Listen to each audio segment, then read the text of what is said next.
Tap in. Tap in. Betrayed both of their parents and brethren and kinsfolk and friends. And some of you shall they cause to be put to death. Ye shall be hated of all men for my name's sake, but there shall not end here of the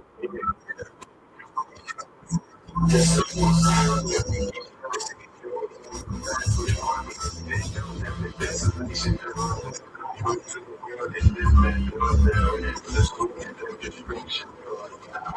People shall stand up to fight against the Lord.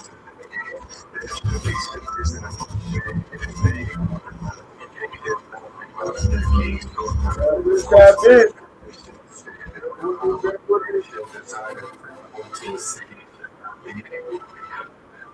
The city shall be troubled, shall be destroyed, and they shall be afraid.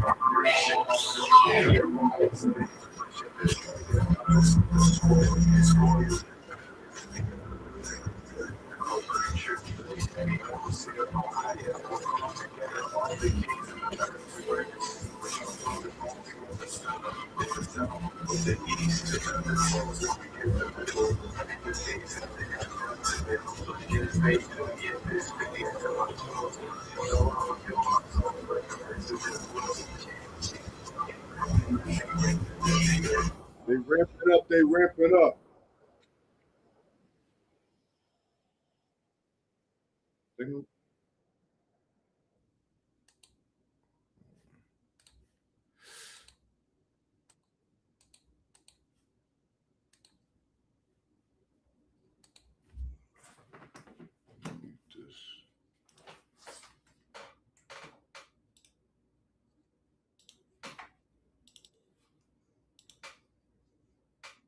I got an echo. All right, it's going now. No echo, no echo. I do have an echo.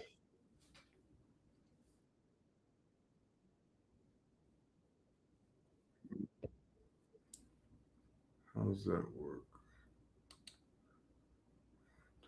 Remove.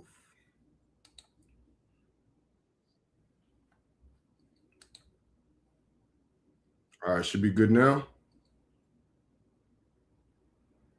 Should be good now. No echo, no echo. No. Why is it doing that?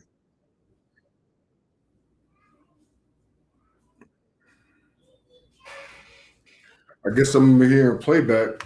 Where is this at?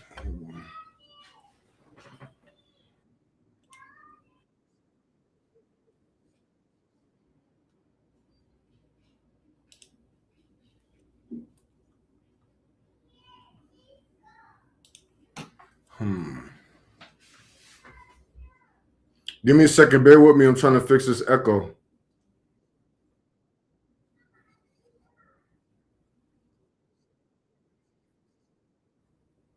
That's weird.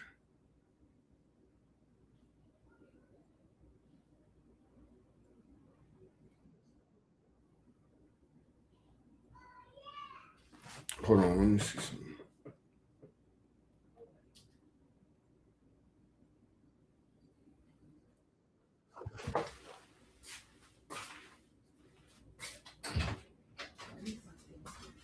Let me see.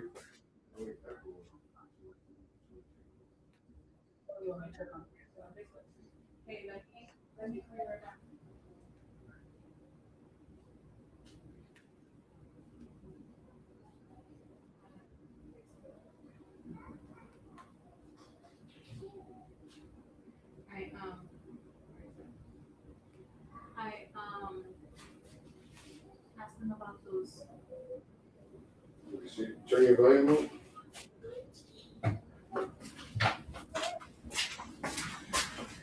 Can you hear it? It's weird. It's got an echo though. It's like delayed. Hold on.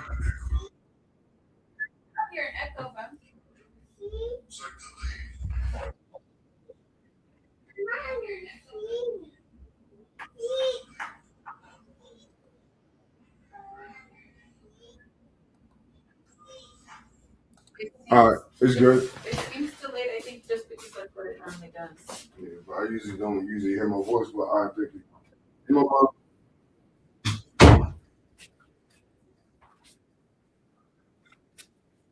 my bad for the delay. Don't usually do this. You know, it's always something. But today's lesson, while we're here,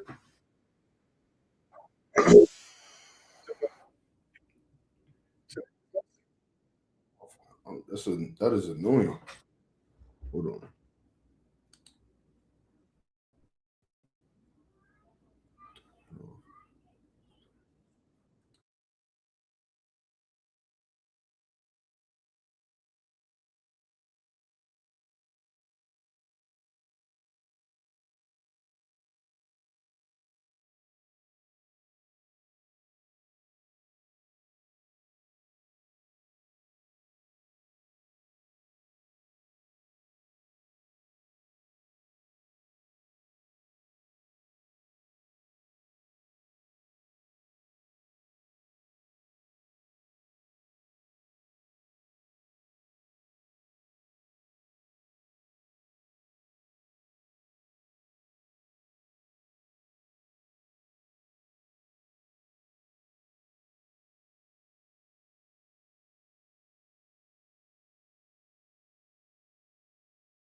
All right, I think we're good now.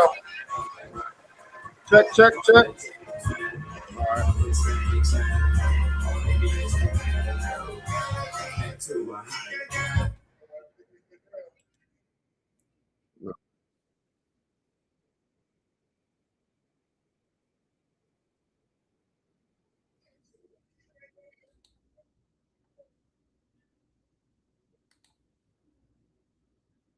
All right, I guess we're gonna just deal with this playback. It's weird.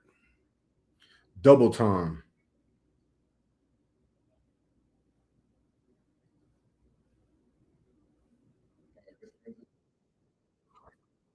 Bet. So the offspring of the Pharisees. Now, being in this walk since 2009. It's annoying.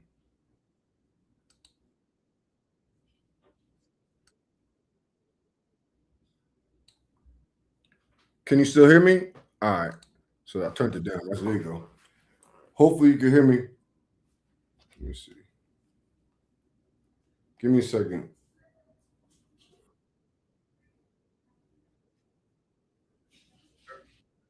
you hear me? Can you hear me? Can you hear me? All right, we're good. Right? So, me, I'm gonna start off with where I come from in a short sense. I don't want to be too long, right? But I got woken up in 2009. Woken up to what? To the understanding that as the minorities of the earth, we are the Hebrew Israelites. How? I'm playing basketball at 24 Hour Fitness, Hollywood Vine, right? What I always do, right? Will be known that, for that last year, let's say all of '09, wait, yeah, like, so the first half of '09 from like January to, like, let's say May, that's when I tore my Achilles, right? So I'm always playing ball with the same people. So stars, athletes, rappers, whatever. We all playing ball. We all doing what we do, right?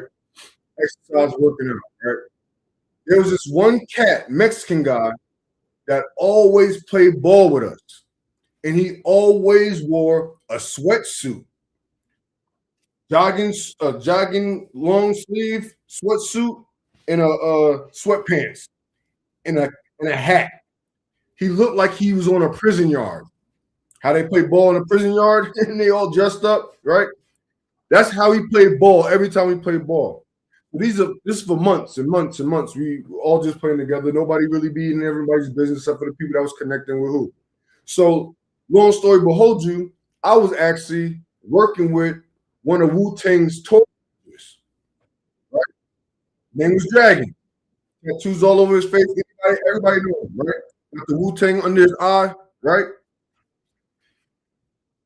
Let's say they was a part of an organization that I was gonna deal with, right? And when he seen my mind and we used to talk, this, that, and the third, blase, my mind was spiritual, but also the cosmos, the universe, and stars and stuff like that. I was always into that stuff, right? So just because of my mind, he would give me books to read. And then also, the more I got closer to him, the more he would put me on with other people. They would read my mind. They would see the type of person I was. So as I'm developing this rapport, right? That's the Hollywood way, right?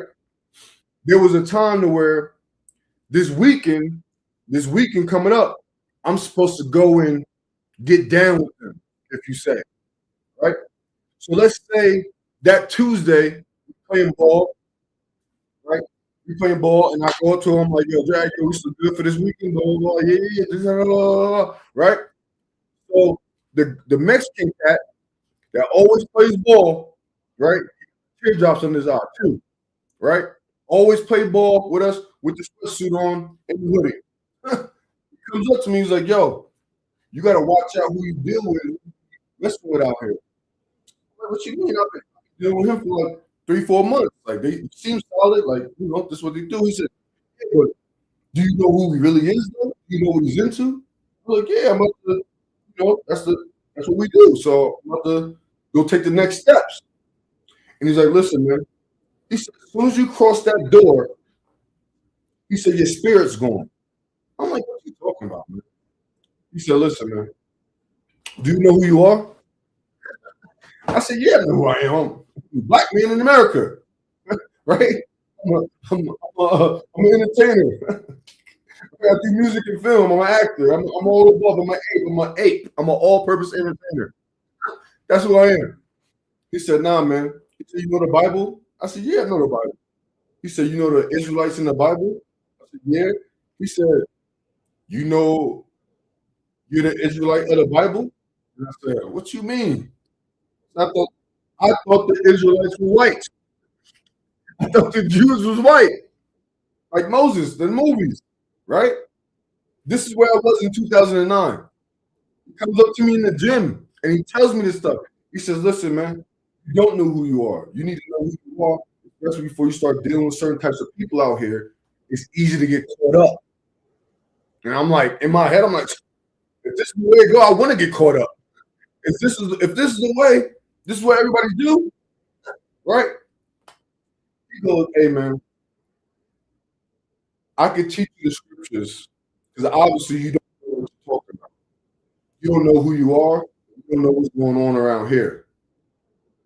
And I'm just like, what you mean? You don't read Deuteronomy 28? I said, no. He said, read Deuteronomy 28. So boom, I'm reading Deuteronomy 28. I go home, read Deuteronomy 28. And it's just like, bang, bang, bang, bang, bang, bang, bang. Dad, we are people. Because they didn't go through all this. I mean, they went through the Holocaust, but they didn't go through all of this, and they're still not going through it right now. So I hit him up. I'm like, yo, his name was Dawood. His name was Dawood, Mexican cat named Dawood. If I could pull up an email, I will pull up an email in a minute, right? So when I call him, like, yo, I'm like, you're into something I didn't know. I was like, how long you been knowing this for? He's like, I've been in the truth for like 2 years.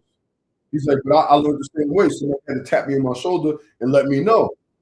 And I'm like, what else can you teach me? What else can you show me?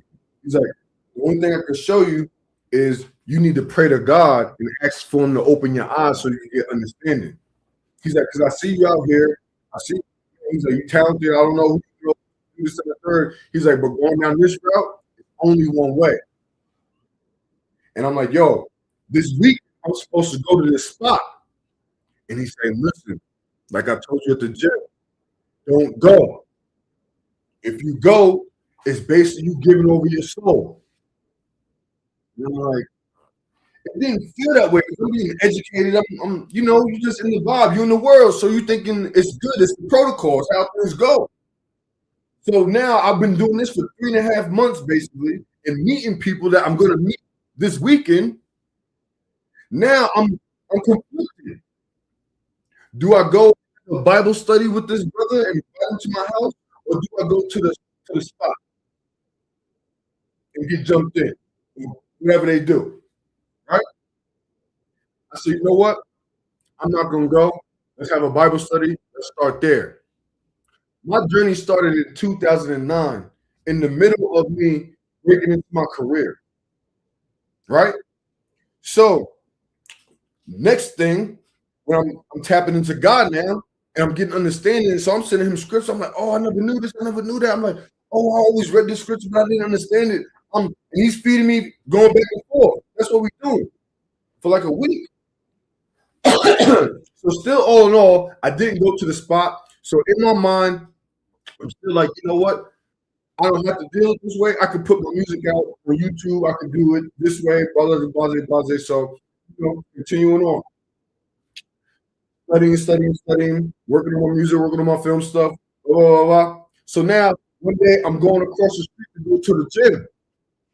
There's an Indian man sitting in front of the gym. So if anybody been out in Hollywood, and if you know the ArcLight movie theaters on Sunset Boulevard and Vine, right? I live right on Sunset and Vine apartments, right? That's where I stayed, right? So across the street is the ArcLight Dome. So if anybody knows the dome, there's the entrance to the dome, and and stuff, right? So I'm walking across the street, and there's some Indian guy in a turban.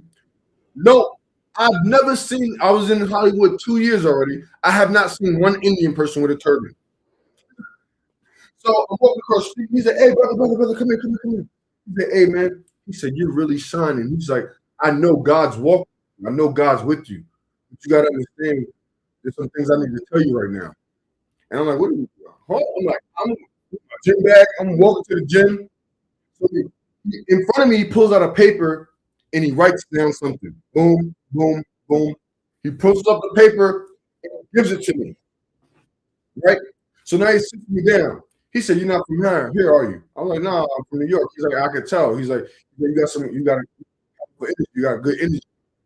I can like this and the third, blah. Who's the most important people in your life? I said, right now, it's just my mom, my sister, my grandma. That's all I got. That's the only family I really have. I don't have a big family. I didn't grow up with a big family. And I was raised by my grandma, blah.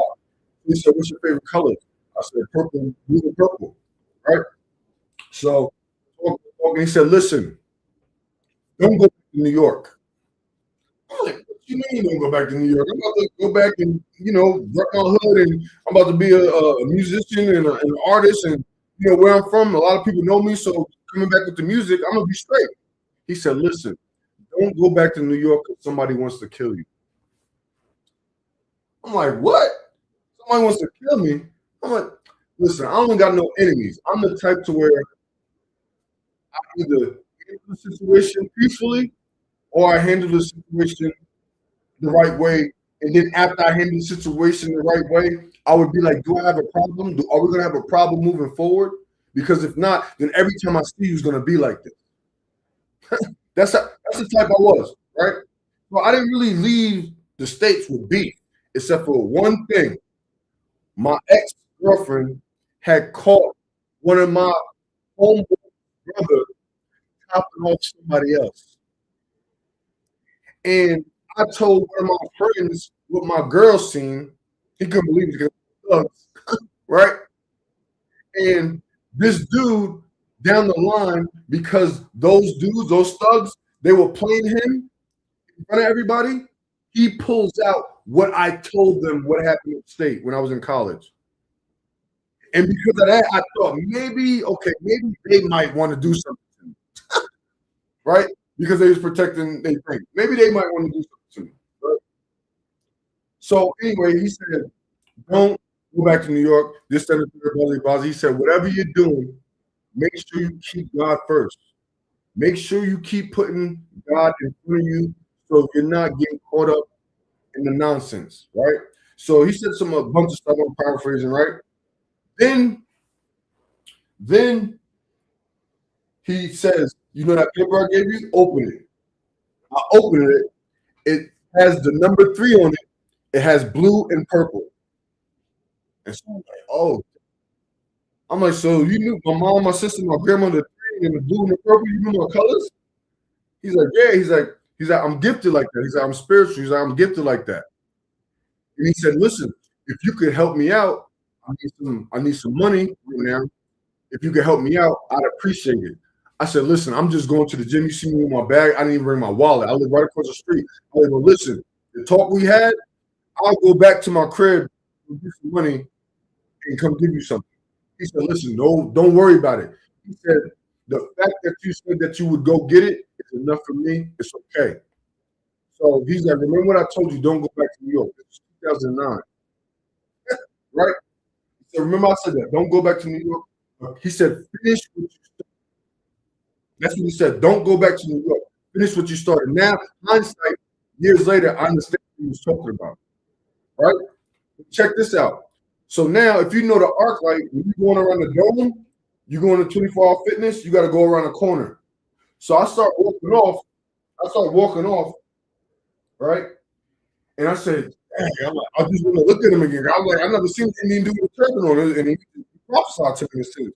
So I turn around, and he's not there. And if you know the arc light, there's a parking lot that as soon as you go from the dome, it's a parking lot straight, and then you got to go straight to Vine. So I didn't see him walking straight. So it made me run to the parking lot because it wasn't that far to see if he went down to the parking lot. He wasn't there. So now I'm flabbergasted. So now I'm still in my joint. So when I go upstairs, on this day, I'm playing ball. David Banner, one of Chris Brown's writers, Swoop Walker from the game, and Ray Donovan, right? I'm playing, we balling, we going crazy. Boom, boom, boom. I'm on David Banner's team, right? Balling. Next thing you know, I go for a rebound and pop! I pop my Achilles, right? So long story short, even though in my head after having this conversation, I'm still going to New York in the summertime. And June hit, that was May. As soon as June hit, I'm going back to New York and I'm going to start promoting my stuff. I popped my Achilles, tear it, right? I didn't know what was going on. Everybody in the gym heard it. I heard it in my ears too, but everybody else heard it. I broke something, but it was my Achilles, right? Popped up all the way in my calf muscle. Long story short, I did not go to New York. I was supposed to get surgery. I had no insurance. So I had to go down to USC, and they said, in order for us to do the surgery, we're going to have students do the surgery on you, but we're going to have a guiding doctor. So listen, let me pray on it. Let me pray on it. Lord said, don't let them cut you open. You could heal. And I went back and I said, I'm not going to get the surgery. He said, you need the surgery. You actually have a torn Achilles. Like you have like this much string attaching from your calf muscle to your heel. I said, listen, if my toe could do this, then I'm going to be straight. That's what I told the doctor. So I said, cast me up. Put me in a cast, right? So I was supposed to be in the cast for 3 months. I stayed in the cast for 5 months. During this time, I don't want to tell you the whole another story, but during this time, I went through it all. But I also kept my faith in God. I was reading the scripture. I was getting closer to Christ. I got visions and epiphanies of Christ, right? I ended up being homeless. I ended up sleeping outside. This is 2009 on the beach for 2 weeks. I was going to my job. If I didn't sleep at my job overnight, I would go and take the bus, and I ride the bus back and forth till 4 o'clock or the train till 4 o'clock. And I'll go to Santa Monica, and I'll spend the next 4 hours on the beach. And then I would wake up, and I go to my mom's house, take a shower, blah, blah, blah, get going. But I was homeless for 2 weeks with a cast, right? After I got my epiphany, right? More the music, right? I'll tell the story I told you before. More the music. The next day I got into a shelter. That first night I got into the shelter, I had an epiphany and I had a dream and I had a vision of Christ creating the world. And Adam and Eve being created. And then it until Christ being in the wilderness praying. I didn't understand this. I didn't read the gospel till then.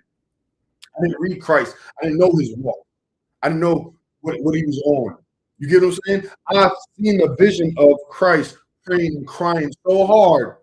And I felt his pain. I felt his sorrow. I felt his sadness. I felt his prayer. I felt him almost like in a sense of how I felt in a little sense that I pushed that all away and not cared about that. But everything in that dream, I felt it because I felt it before. What? Nobody believed in you. Nobody helping you, right? Nobody really caring, right? So that was my first introduction to Christ in 2009 when I got into that shelter in that summer, right? Long story short, what that Indian man was trying to save me from was my baby moms. My baby mother who had known my situation, took my children away from me, wouldn't let me see them. That's one of the reasons why I went to California, because why I'm going to stay in New York if I can't even see my children? I just coached in the high school for free. I worked for free for a whole fall, trying to do the right thing. Nobody helping still, except for my homegirl Tiffany. She let me stay with her. She was giving me wisdom, but I was fighting through it because they didn't really know what I was dealing with. So Tiffany Alexander is, one of my best friends, one of my sisters from day one since high school that had actually helped me and put me in. And I said, no, I can't do this anymore. I'd rather be somewhere else pursuing what God gave me a year ago in Tampa. So I flew my mans from Tampa to New York because he always wanted to be an actor, and we flew out to LA together in 2007. That's where it started. And then after helping him, even in 2005 and 2006, when he's in Tampa helping him out, we get to LA, I'm helping him out. He does me dirty too. Like I didn't do anything for him, right?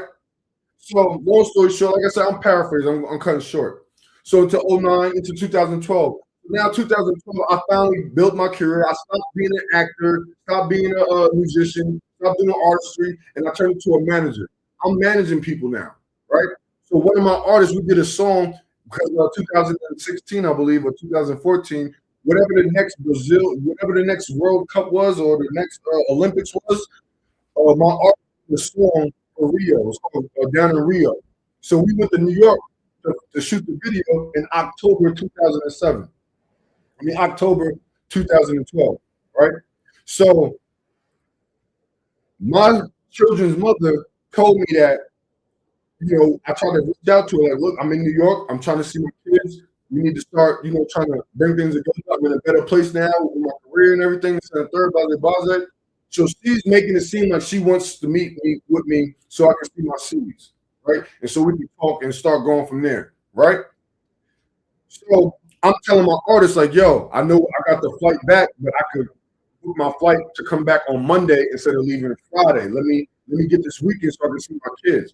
My artist was like, yo, we got deals on the table. We got reality TV shows. We got this, that, and the third. We got to finish this up. We got to finish that up. So don't go. So boom, long story short, she set me up. She put me on child support and didn't tell me and let it run up from 2007 to 2009. So that's almost about 30 grand in child support I owed. I had a warrant out for my arrest. I didn't know. She knew it. She said she was coming down to visit me, right, with my seeds, but she sent the police to my grandma's house where I was staying. Right? So that was the warning from 2009 when the Indian guy told me don't go back to New York. It was because of that. And because I wasn't fully all the way with God, wasn't all the way within my career, I got cracked. So now, 2012, basically my whole career goes out the window. Everything I built from 2009, from 2000, basically into 2012, going out the window. I lost deals. I lost clients. I had clients have to write me in jail letters of me being fired. Right? Stress that. So in the midst of that, I get out, get back on my feet. I'm gonna stay in New York now. Because now it's just like my career is over. One of my artists that I wanted to work with, that one of the artists that I was dealing with didn't want me to work with, right? Called me and said, yo, I need you in LA. I'm like, yo, man, I'm done with the industry, bro. I was like, I'm cool. He said, listen, bro. He said, you're the last piece that I need. I know I need you on my team. I said, yo, E, if you could come up with a record and I could work my magic, I'll find a sponsor, then I know it's meant to be. Boom, he sent me a record, already got one. Boom. All right, boom, boom. Got a sponsor, got a meeting with a sponsor. It wasn't guaranteed money. I got a meeting after not being home for 8 months. I got a meeting. So that's what got me back to LA. Got back to LA, boom. Get the sponsor, we do the video, out, it's all dope. Now we rolling again. Boom. Video so good, we did a campaign so good, boom, he gave us money to go on tour. So now we go on tour. I go on tour. First stop, when it stops, is Miami.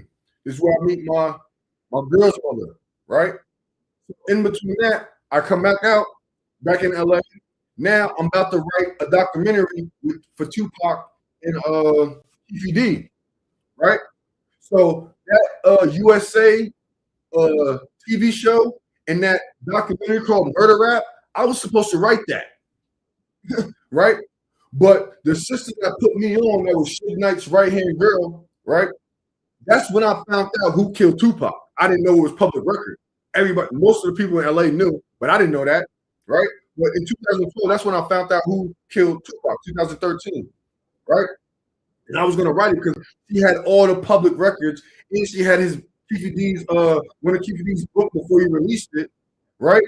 And we was gonna compile it. She ends up going to a lawyer, they take it, and now you see USA in the murder rap doc. That's out of there, right?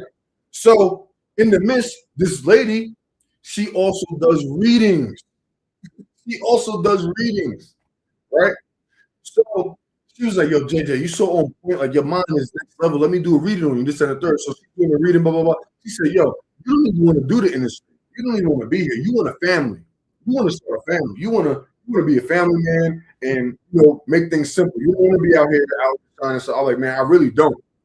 And listening to that, not sticking to God, this is the thing, not sticking to the word of God, but being double-minded in my awakening of being a Hebrew Israelite, but not studying fervently, right? It led me to seek out other things or go with signs that I used to, because I used to do horoscopes, numerology, all the above, especially when I was, climbing up those steps, right? Like I said, I sent a brother earlier today some pictures of what I was on in 2009, 2010, right? So doing that, it made me say, you know what, I really don't want to do this. I basically sabotaged our deal with Universal, right? I basically abandoned our partnership in a sense, right? Because I wanted to go start a family. Long story short, right? So now, 2015, it's been 2 years since I've been in LA. I started celebrating holidays again because I wanted to appease my woman. I started celebrating holidays. I started eating pork again. So from '09 to 2013, I did not eat pork. I did not celebrate no holidays. But when I got into this new relationship, like the script said, I got into this new relationship. I wanted to appease my woman. So I started doing what? The holidays, right? Eating pork. And I was actually set up. I ate by accident. The first time I went out there, she had to go to a homegirl's house. They had spaghetti. And I'm eating the spaghetti. And I was like, it's so good. I'm thinking about I'm seeing the chunks. I'm like, man, I was like, does this have pork in it? She's like, oh, I forgot to tell her you don't eat pork. This and the third. I'm like, oh man. So it went from eating that to yo, let me get a pack of bacon. Let me get a pack of bacon. Right? So in between that time, right, I'm backsliding. Seriously, I'm backsliding. I'm telling you a walk from '09. Now we at 2015. This is six years in, right? I've been backsliding. So a year after my daughter was born, April 4th, 2015, 3 days after she was born, a year later, I'm thinking, I'm like, God, where am I? Like, I'm not doing music. I'm not doing film. I'm stuck. You know, what is my life supposed to be? Where am I going? And I did my first Bible flips from right there. The one, it wasn't an actual Bible. It was like one of those little Bible books that's like God's promises and a bunch of scriptures, right? So that was the first Bible flip I did. I did it in that book. And one said, what to do when you're angry, when you feel abandoned, when you lack money and resources. And it was two other things. It was five, right? So right in there, that's what led me to get back into the actual Bible after backsliding, right? I always had faith. I always, post encouraging script and keep people in the spirit, right? Because I always motivated people through all my social media, even before I knew Christ in '07, '06. I was always telling what I was doing, right? Doing what I was doing and spreading positive messages, right? Always. So leading that back to the scriptures, at that same time, I started watching Islam. So I'm watching videos with Farrakhan and stuff, right? So it was good because it was motivating me to want to be a better man, want to do better. But something was rubbing me wrong with the Islam stuff. So it's like stick to the scriptures, right? So during this time, me and my mom also been rebuilding our relationship because my mom didn't understand that my baby moms has always been setting me up and using my family against me as well. So my mom, my grandma, my sister, they didn't understand what I was trying to tell them until I got locked up, where my mom had to write me a letter confessing her faults. So when I got out in 2012, right, in the 2013, right, me and my mom started patching our relationship from childhood stuff, right? So when people talk about forgiveness and letting things go, you got to understand the type of things I had to forgive people for. My father and my mother. I had to forgive them. I had to put all this on the table. So when people be like, "Oh, he got bent up anger," or he got daddy issues or mommy issues, he didn't grow up with shit like that. I handled all years ago. So when I come across somebody, I can see if you handle yours or not, and I could tell how the relationship is going to be based off of that. So I've handled my issues with my mom, and thank God I did, and I was healing when all that was happening, because if I didn't, I probably would have cracked when she died, right? So in 2015, during that month from April, May, June, July, my mom's getting more sick in July. My mom passes away in August 18th. The memories popped up. So August 18th, my mom passed away in 2015. On that night, I had just visited my mom that prior weekend. We came back home. The next day, my mom calls me and said, Booney, I got to go to the hospital. I'm like, what you mean? You got to do some checkups, right? So the next thing you know, hey, she's in ICU. What you mean ICU? We drive up. I go up. My mom's in tubes. I'm looking at my mom's face. I'm looking at my mom's face. My mom was not ready to go. Whatever was happening, she wasn't ready to go. She was looking at me like trying to, and I said, "Listen, take her off the stuff so she could talk." She's trying to talk to me with her eyes. Long story short, they kept it how they wanted to keep it. I left the next day. The next day, I went to work. I go off on my break. I just told my wife the story the other day. I go off on the break, and I go off onto break, and I drift up into a vision, and it's my mom's head. You know those old school pictures they used to take, where they used to take a series and stuff like that, where it's like the head looking up, or your sister or your brother and your mom, everybody just looking up. It's like a hollow head, right? That's what I seen in my mom, and I seen my mom. She said, "Give him a chance. He's really trying this time." And I heard it, I felt it, I seen it, and then I woke up. I woke up in tears. I woke up in tears, right? So after I got myself together, I go back to the cash register, working for like another hour. One of my coworkers come up to me. He was like, "Hey, you need to call your lady called and said you need to call your sister." My heart dropped right there. So as soon as I called my sister, wait, no, I called my woman, and she just called your sister. So I called my sister, and she said, "Mom," she's like, "Booney, she's out of here." And I just started crying, right? I go outside, I said I gotta go, and I just let out the loudest scream in the parking lot, like loudest scream, like I never screamed and yelled this loud in my life. And my mind's boggling. My mind's boggling because I'm about to take a trip. I'm about to drive right now, right? Because I had issues with her husband, and I felt her husband was doing certain things, right? So automatically, the spirit came to me and said, "Hey, you got to let that go. You got to let everything go." I said, "Wusa," and the first thing I did was call her husband, and I said, "Robert, I know we've been having our thing." I was like, "But my mom wouldn't want us being this way. So I know it's a lot, blah, blah, blah, blah, blah. Piece it up." Right? So that moment right there, that week, this last week, 11 years ago, would have been the one point of when I could have had turned backwards. Right? But I didn't. Why? Because I had faith in where God was leading me. Before my mom passed, I told my mom, God is doing Bible flips with me, and He's talking to me through the scriptures like He did when I was younger.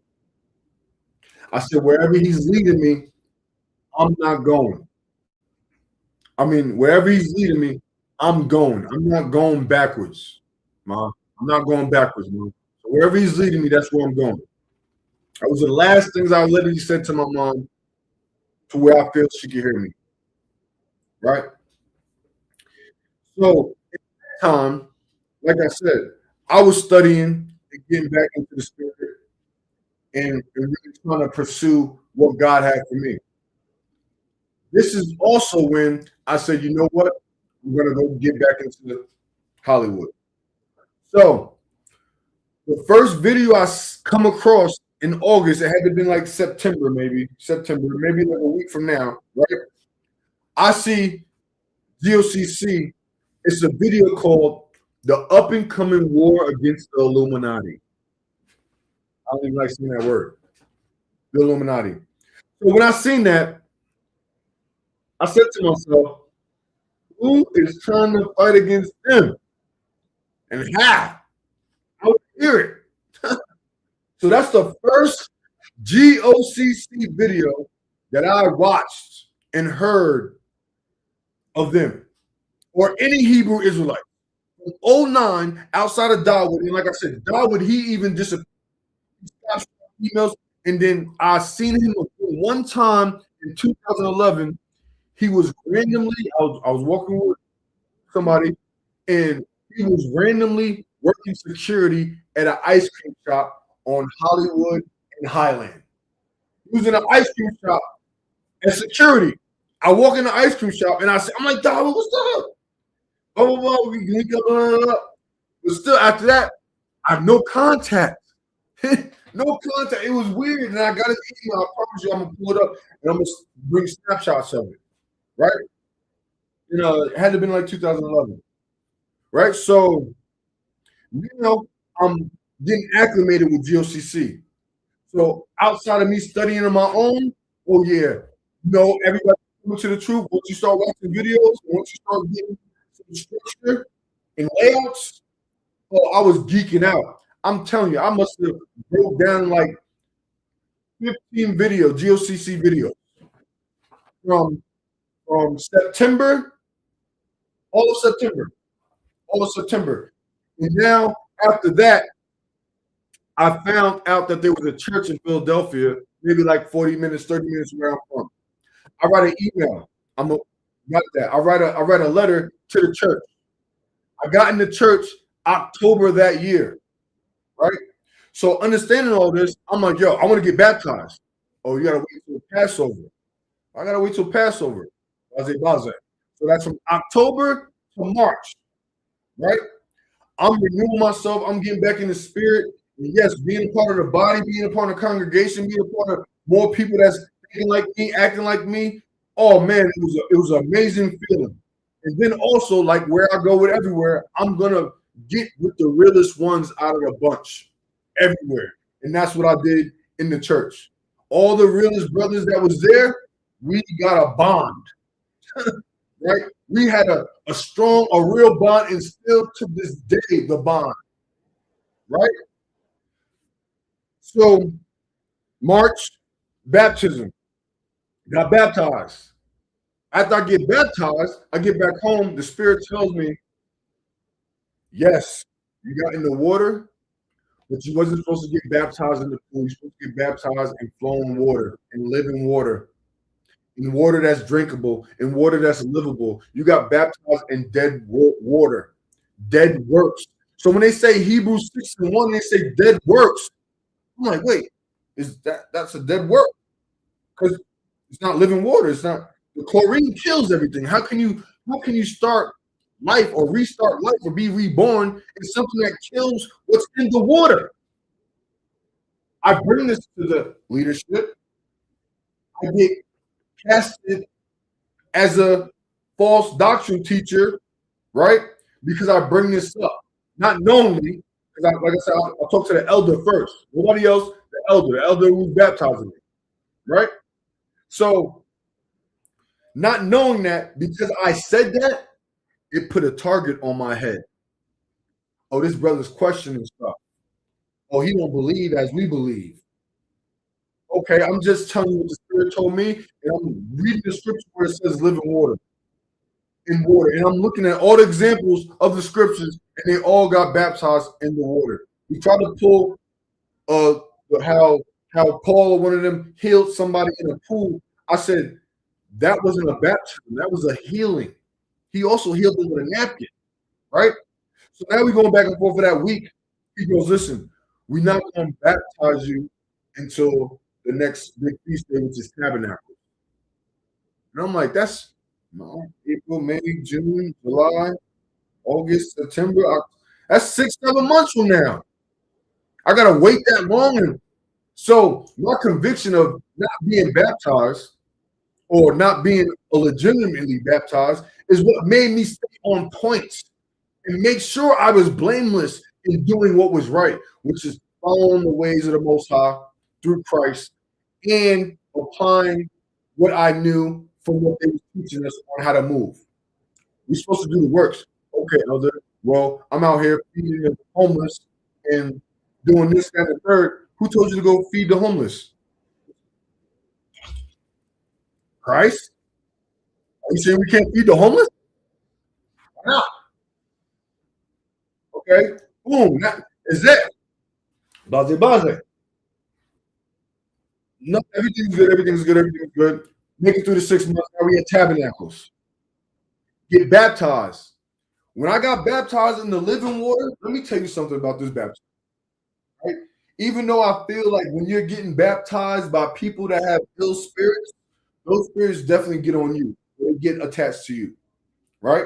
That's why a lot of the people that be getting baptized by these folks, they start going through the same things. Either they elders or they deacons or they pastors dealt with in the past, or what they dealing with right now.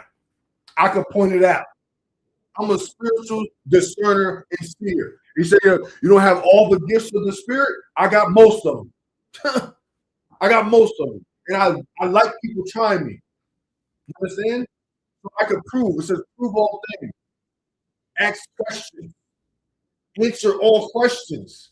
Not saying to answer the folly, but if somebody's asking you an important question and you just get denied, okay, that's how you know that person's wicked. Right? So when I got baptized, when I went down in the water, I had my eyes closed. When I was under the water, it looked like my eyes were open under the water. It looked like my eyes were open under the water and they were closed, but I seen clearly through the water and I seen the sun outside the sun, not Christ, but the actual sun. And I seen it. And so I felt, when I got up from that baptism, I felt it then. I felt it. And I just stood there for like a minute. I got the video somewhere and I just stood there for, couldn't move. But I was like, I felt so relieved. I felt so empowered, right? So that night, there was a meeting for the sisters. So this is when the eyes start opening, and now you start seeing people more for who they are, right? So the sisters have a meeting, and so me, my brothers, we get together like, hey, let's cook for the sisters while they're in the meeting. So after the meeting, we can have something to eat. They could eat, we'd be good. So boom, we use one of the pavilions next to the meeting. Bro, I see the elder from Philly looking at us cook with the meat on. And I'm in my head like, yo, this guy's gonna trip out. This guy's gonna trip out. What do we know? They all get out the meeting. We don't even eat. We still in the middle of cooking, right? He goes, who told y'all to be under here? We can't be up under here. Who told y'all to be up all this stuff? Hey, yo, we still cooking. I don't care about that. Keep up all this stuff, man. We're not supposed to be on this pavilion. Who told y'all to be cooking? I look at my OG and I'm like, yo, let's clean it up. I'm like, bruh. So boom, this is hot grease, hot stuff, everything, fire going, all that, all the above. So you know what? Clean it up, right? So now after we clean it up, now he comes in. Let's have a meeting. Now he's doing blah, blah, blah, blah, blah. I'm like, elder, I thought y'all said that we had access to all the pavilions. I thought you had access to all the pavilions. Between him, rambling, I'm peeping game. So I know he's beating around the bush, right, to try and get his point across. I said, elder, you said, and the elder said that we can use any pavilion. We use the pavilion right next to where y'all was having the meeting at. So once our peoples got out, we can eat. He said, yeah. He said, but here's the thing. You didn't ask me. So now I'm like, so wait. So the only reason why you're mad at us is because we didn't ask you to cook for the sisters while y'all was doing a meeting? Exactly. He says it like that. Exactly. And I'm like, oh, heck no. Heck no. This is October 2016. I can't make this up. It's a whole timeline, right? So now, let's say more stuff happened in that tabernacle we don't got to get into. But now we get back home. Now it's like 2 weeks later. It's like the end of October. So now we switch another church, and now we in a new church, right? I started off in one church. They got, I guess, one of the new spot, got into a new church. Now in this church, so go to Facebook. Now we on Facebook. Brothers is going back and forth over the scriptures, Zechariah 2:2, or Zechariah 2:9, Zechariah 2:9, Zechariah 2:9, whatever that one is, Zechariah 2, where it says all Israel come together. Or let me get it real quick. But this one right here, I'm gonna show you which one it is.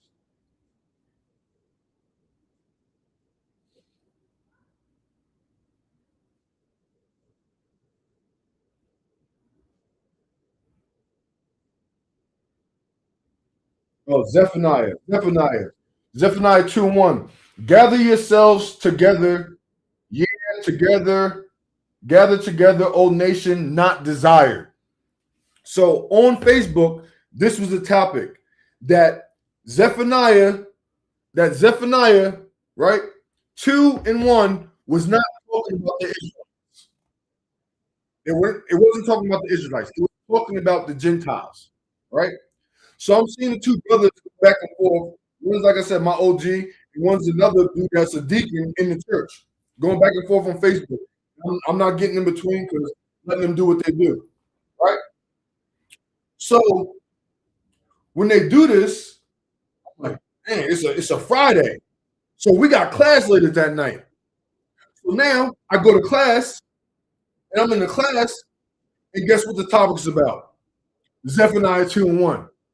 So here we got the elder breaking down and trying to break down that the Zephaniah 2:1 was not talking about Israel at all and how we're not supposed to come together the way the scripture says. Meanwhile, the elder's teaching the lesson. The brother that was on Facebook is in the front row because he's a deacon saying, "Come on, elder, come on." He's destroying the scriptures. He's making a complete contradiction of the scriptures, trying to use Hebrew and try to use breakdowns of the words, saying that it was talking about goyim. We were called the goyim. So I'm just like in my head.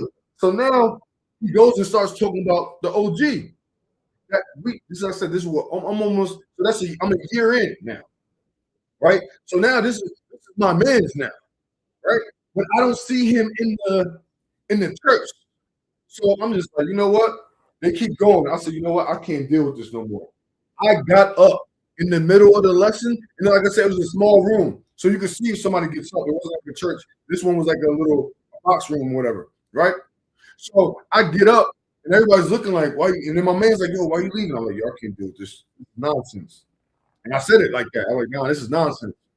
And I looked at the elder, he looked at me, I walked right out. So as I walked out, this is the main room, but there's a little room on the side. So let's say this is a door. I go out, and I come in, and I see OG right here. And I look at him like, oh, what's up, OG? I wonder if you was here the whole time listening to this. And apparently he was, because I walked up out of there, and 20 minutes as I'm driving home, one of my ox called me crying, like they about to fight. Like, no, we about to get into it. They trying to fight. They're trying to fight OG. They're trying to fight OG. I'm like, yo, relax. To find out, OG, because he kept talking, the elder kept talking. OG gets up and says, listen, I know you're talking about me. You're still wrong. It's definitely talking about us. Blah, blah, blah, blah, blah. Whatever happened. So that was the next thing, right? So boom, even during tabernacles, right? I got my epiphany a week later about the fruits of the spirit. This is the week I got the fruits of the spirit understanding, right? Was that same week with the Zephaniah 2 and they beat in the church. So that was like October. That made about 2 or 3 weeks after tabernacle, right? So the next feast day is what? The next feast day is the Feast of Dedications. So during this time, I'm doing my studies from October all the way to December when dedications usually is for them. Now it's November, right? So from October to December, I was studying the fruits of the spirit. I wrote documents. Do I have them? I spent geeking out on the fruits of the spirit, trying to talk to my elder about it, trying to talk to him about it, and he's bypassing me. So right, so this is when now I'm telling,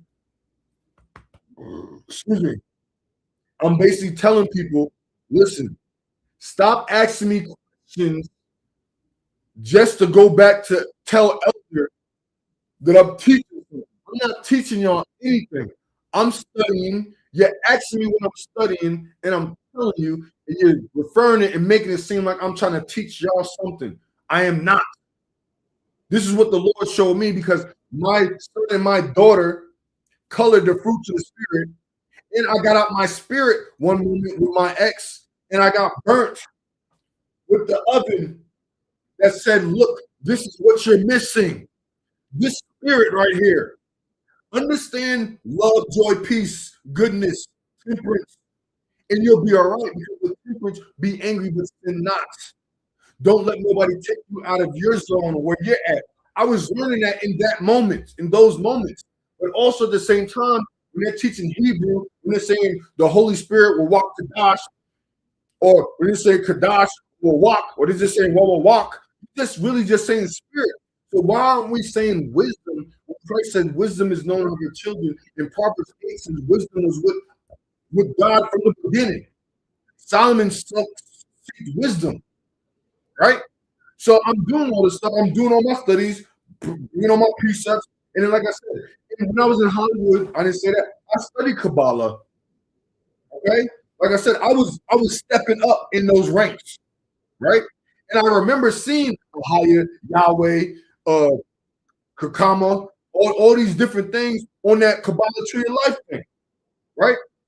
So back then, so I'm pulling up these things and I'm seeing how the wicked took what is of the Most High, the Godhead, and they made their own Godhead here in the flesh.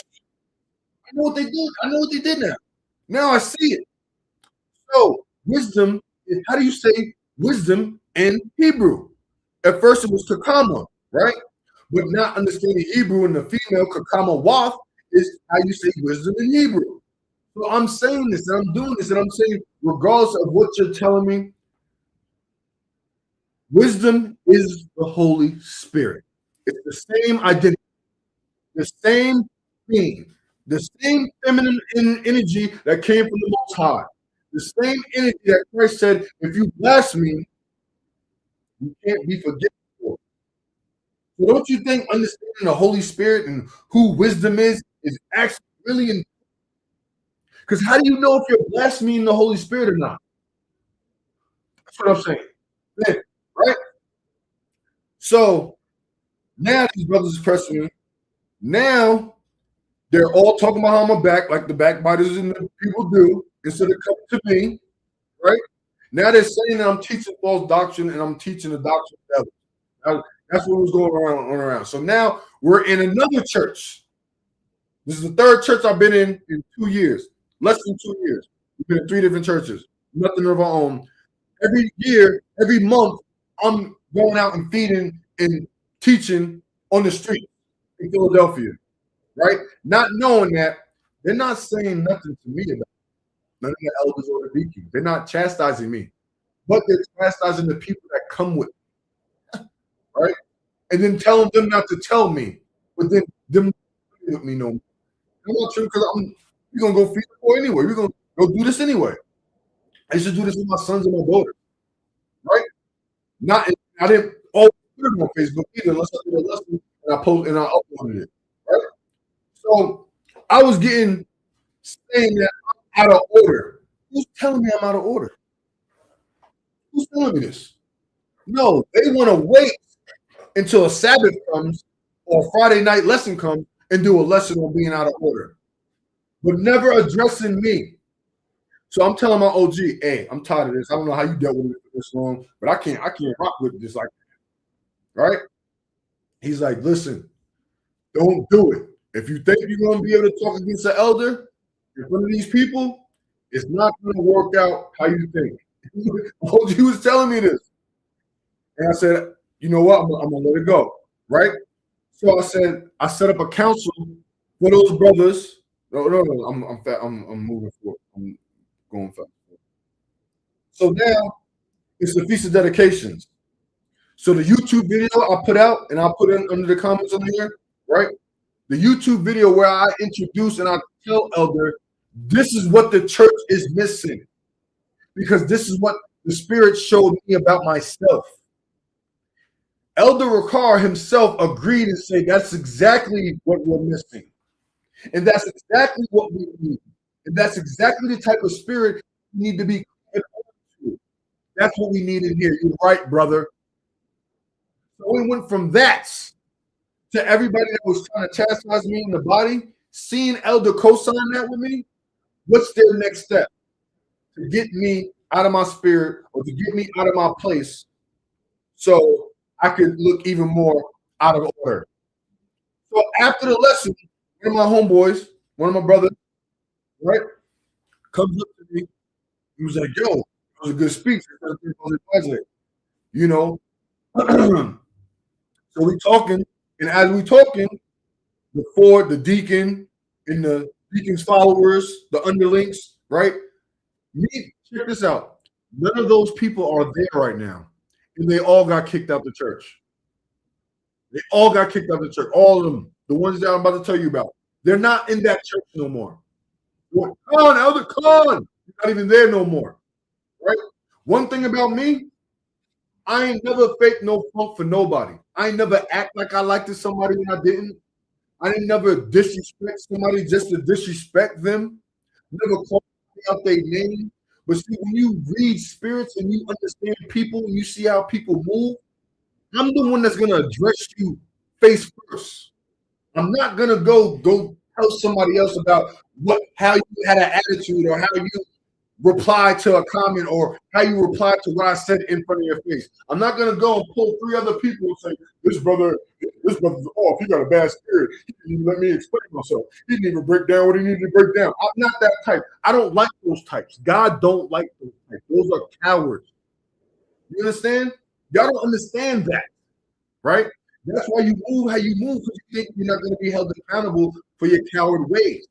It says in Revelation 2:1. You might as well be unbelieving too. You might as well go back in the world, right? So they all come up to me and saying, so the elder's right there. Why don't you press him? Why don't you ask him about the wisdom? Why don't you ask him about the Kokoman doctrine? Why don't you ask him about the Kokoman doctrine? I'm like, what are you talking about, my guy?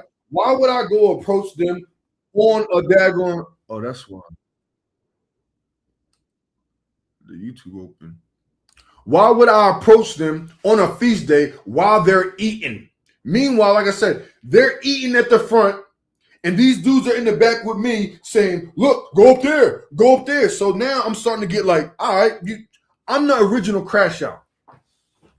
I want to let you understand this. I am the original crash out from 5 years old. When somebody else didn't want to do it, I was doing it. Get dog to do it. That part. Because I'm not afraid of getting in trouble. I'm not afraid to do what I want to do or how I need to do it. You understand? That's something I had to grow from, but it's still in me. Because that's how Christ made me. I was just using it for ignorance. I was just using it for ignorance and for my downfall. Not for spiritual uplifting and for the future of my life. Right? So when it comes to being put on the spot, I'm not the one to put on the spot. Like Brother Bronx, he sent me that text message and says, screenshot that. Bro, you thought I wasn't going to screenshot it? I try to let it go, right? But this is what I mean. It's these type of brothers like that live off of clout and their perception of who they are when they're in front of people. But when they're by themselves, they're cowards. They need the people to soup them up to be away. I don't need that. Yes, I like being supported. I like being together as brothers and sisters and making something happen. But when you have people on the outside that's trying to restrict you from making things happen, now things is getting weird and odd, right? These type brothers, they have the same traits, and they get them from their elders. That's why I said the Pharisees, the offspring of the Pharisees. And here I am. I just didn't talk for a whole hour. Not even get into the lesson. But I just want you to know me so you have it on record. So in case somebody's in your ear or you looking on my page and you're looking for a comment and you're looking for something to try and find, I will tell you my flaws before I allow you to assume that I have flaws. I will tell you exactly what I know you think you see and explain to you why I'm like that. Regular people don't do that, man. These people, these brothers, sisters in the truth, they don't do this. And when they see somebody that's like that, it's intimidating. So now they have to say, oh, he's harsh. He's cold-hearted. He doesn't have love for the brothers of the blood. I've been defending brothers and sisters since 2015, since I got up in that church. And it's always backfired on me.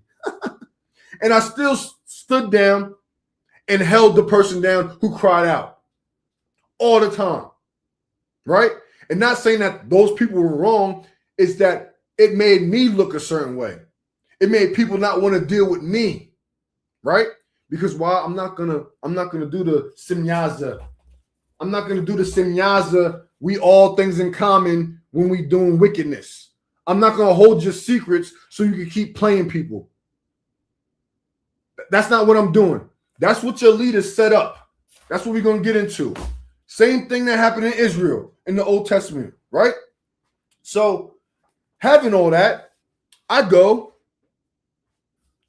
Long story short, I end up going up, the elders walking up, and they're like, there you go. Go to him right now. So I said, hey, elder, I got a few questions I want to ask you.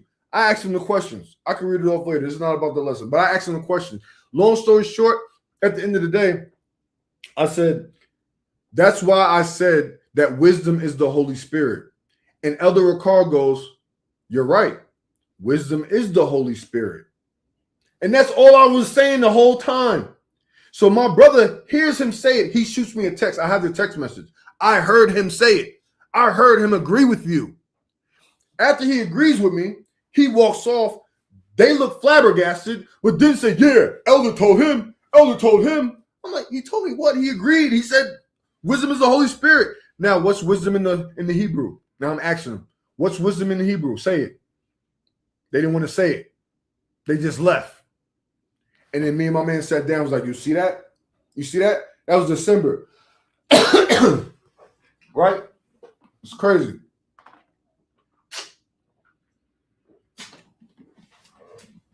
So all my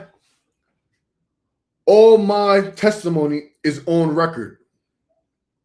I don't need to lie about anything. I will always confess my faults if I'm found wrong.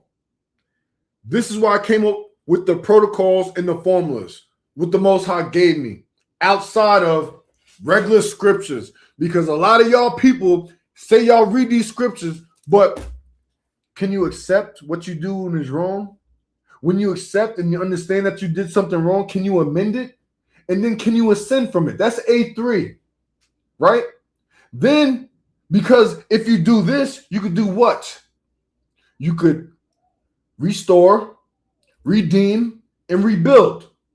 R3. So certain things that you need to have fundamental foundation principles on, because you done read the scriptures for 10 years and still don't know how to confess your fault. Still don't know how to admit when you're wrong. Still don't know how to restore somebody and bring somebody into the truth. No, y'all like playing with people. And then when people get real with y'all, you know you can't play with them. Now you want to paint them a certain way. That's cowardly. And if you're on Facebook or anything, I can't read no comments or nothing. I'm not up on that. If you're on YouTube making comments, I can't. I don't know what that is, right? And the Facebook is towards me, so I'll answer any questions or anything later, right? But I just spent the hour and 15 minutes or something I didn't want to do, but I'm going with the flow. We here. I'm not making a time limit to nothing. Okay? Right? So this was my experience dealing with these folks. So now going through the next cycle into the next tabernacles, that's when my daughter gets sick, and then we end up leaving the church for sure, right?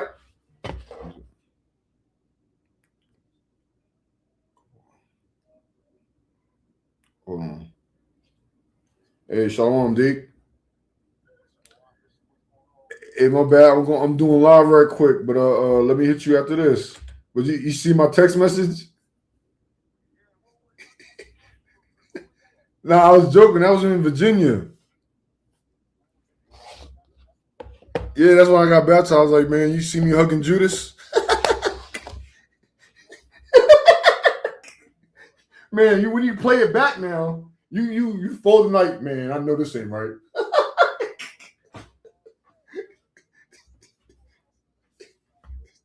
Yo, chill. My bad, but let me hit you later, Deke. All right, peace. Right? That's a deacon from 2015. We still locked in right now. So when it comes to who I am and how I move, I'm going to move with the real ones. I'm not just siding with you. I'm not. If you do somebody wrong, all right, let's fix that. Oh, you don't want to fix that? Oh, no, I can't deal with you. That's how I am. And that's how your elders are. They don't deal with serious situations. Here we go, one. Let me tell you, with GOCC right now, y'all got a pedophile in the Philadelphia body, and he's a deacon, and he's been baptizing people. And I saved his life from getting murked in the streets of Philadelphia because he was dealing with a 12, 13-year-old little girl. And this is me being out of the church 3 years. I left in 2017. This was 2021. 4 years later, I got sisters calling me. Hey, brother, I know you used to be with this church. They got this brother in there that's dealing with a 13-year-old girl. Come on. Shows me the text messages. Shows me the images. And says, hey, I know this brother, but I can't get in touch with him. Can you get in contact with the elders? Because these people are going to run up in that church. So what I do, I call the elder at the Philadelphia body and say, listen, I got this, that, and the third going on. You need to go holler at your mans. They didn't believe me. I had to send them everything too. Okay, we'll take care of it. I don't hear nothing from them. I'm in LA still. I'm in LA. I'm in Los Angeles, right? I skipped over because this ain't a timeline thing. So I'm in LA, but I helped save this man's life. 6 months later, some random reason, his profile comes up on my Instagram as suggestions. I see him, he's baptizing people. You know how I know? Because when I looked at the profile picture, it was like a month ago. I'm like, this dude's a whole pedophile, and he's baptizing people in the church. I know they wicked. But you know, I'm going to show you. I'm saying that to say this. This is how these elders work. They get these crooked felons or wicked men that idolize them, and then they'll hold something over their head. So now they have something over their head. They're going to do what? They're going to listen to everything that elder, bishop, deacon says. So right now, Eric, not Levi Eric, not OG Levi with the dreads Eric, right? Light-skinned Eric, pedophiler. I don't know. This is what, 2026? That's 5 years from now. He could have repented. He could have did that. But does anybody know that that's what his thing was? No, nobody. You don't know these things, maybe because you don't need to. It's not your business. But I would want to know this. That you got a person in your body that's a pedophile baptizing people. How he go from pedophilia to baptizing? Yeah, let him be in the congregation, let him fellowship. But you got him ruling over people? You got him baptizing people? This is the type of organization these people are. They're going to ride knowing that you're going to stay silent in the church. Go check that lesson on the YouTube too. Silence in the church. The conviction is in the scriptures. I could mouth it. I don't want to say I don't need this Bible, but when I speak, I'm speaking the scriptures all the time. I'm not the Isaiah 14:11, Malachi 4:9. I'm not that type of guy. The word. Whatever chapter it is, let's go find it. But see, y'all will use that and say, look, he don't even know the verse. He don't even know the verse. But then I'm speaking the spirit, and you acting like you can't pick up on it. Yeah, something's wrong with you. I'm not worried about what you want, man. I'm showing you my walk in a timeline fashion since, an hour, 20 minutes, right? Well, we're going to get into these elders and these Pharisees of these churches, these camps, these wicked men ruling other wicked men and women. I call them the 666ers. They're at the top, and they're controlling the 666s, the wandering spirits. Go read Jude 1. You might be a wandering spirit. Why? Because you're listening to a 666er. You don't listen to the 6. You don't listen to the man. You don't listen to the Adam, the man of dominion, of righteousness. You don't like the man of righteousness. You like the man who's going to make you feel okay, who's going to sound sweet and say that it's Christ, Christ, Christ, Christ, Christ, Christ, Christ, but they're really talking about themselves. How you need to be in order with them. With them. That's what they teach. It's witchcraft and sorcery. Okay? And then they try and paint the 6s like they wicked. The same thing they do in the world. The 666s make sure that the 666s cannot recognize who they need to be dealing with, the 6s. They depend on you being a wandering spirit. They want you to be a wandering spirit. Why? So they could puppeteer you. Why? Because they know that you don't have dominion. They don't teach you dominion. These elders are like the bald-headed lady from Doctor Strange. They know both sides. They know what they want to teach you to keep you where they want you. The spirit is alive. Nobody can suppress the spirit. Nothing that I went through that church, being in any church, has deterred me from my walk with Christ. And I can say you have heard me. I have been deterred because I didn't step into my calling as a teacher, as building off of what was broken off of that body out there in Philadelphia. But me and my brothers that all got excommunicated, I didn't get excommunicated. I left, for the record. And I left because brothers that I was there before me were getting kicked out. Right? Because of them speaking up for brothers and sisters or them not being able to do something that the elder wanted them to do. Right? Which is wicked.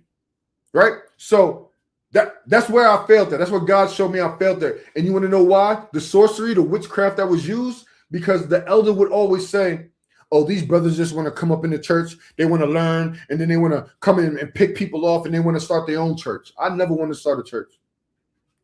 I am now, though. And you're going to see what God's doing with one person with no support in the Spirit of God. What's about to happen? Because now, 10 years later, I'm telling you, I'm starting a church, and I'm not looking to fish nobody from no camp, no person. I'm starting here where I'm at in Texas, physically. It's not about online ministry right now. It's getting physical. I'm opening up my house, opening up my doors to do the work the Most High Ben told me to do and showed me to do. But I did not want to do it because of the thoughts of other people thinking that I went to the GOCC or I went to IOCJ or I went to One Nation, One Power so I could pick up their doctrine or I could pick up how they do things. The only thing I picked up was from my brother Damien and Mello. That was a part of One Nation, ICOJ, right? And that's when I first got back out to LA in 2020. And that's how to do street ministry. Preaching on the corner, feeding, clothing, and giving those to those that need, right? They showed me that, and I always gave them credit and give them credit for doing that. And doing it still now to this day consistently with just them and not a lot of people that are out there that help them. That's what I'm going to be doing out here. And that's where anybody that I'm going to be dealing with, wherever you're at, this is what we're going to be set up to do until we up out of here. Right? So yes, the offspring of the Pharisees, I want to make this understood. I didn't come from a One West doctrine. I've always been in the word, but I've always been connected to the Most High in ignorance, right? But I've always had my gifts. I've always had my testimonies, my experiences that nobody could deny. Being at this age, being well seasoned how I feel I am, I could teach anything out of this book. I could teach anything out of this book. The simplicity that is in the gospel of Christ is what anybody needs to know. Repent for your past sins.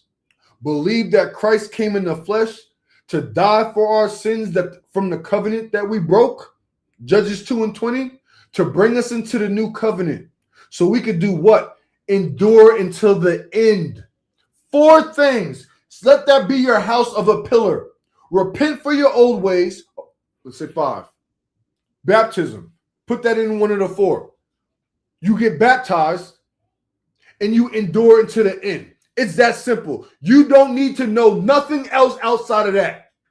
That Christ came in the flesh. He came to cover your sins from the covenant that we broke. He came to bring us into a new covenant and get us baptized into the new covenant so we can endure to the end. That's all you need to know. You don't need to know nothing else outside of that. Right? So with that said, I'm going to tell you that when I left, I was doing what I was doing as I was on my walk with Christ regardless. No elder stopped me or progressed me to do that. I've actually had stumbling blocks that could have been considered stumbling blocks that could have sent me left. Because you know what? A lot of those people that was in that church, they far left. They don't even believe in the scriptures no more.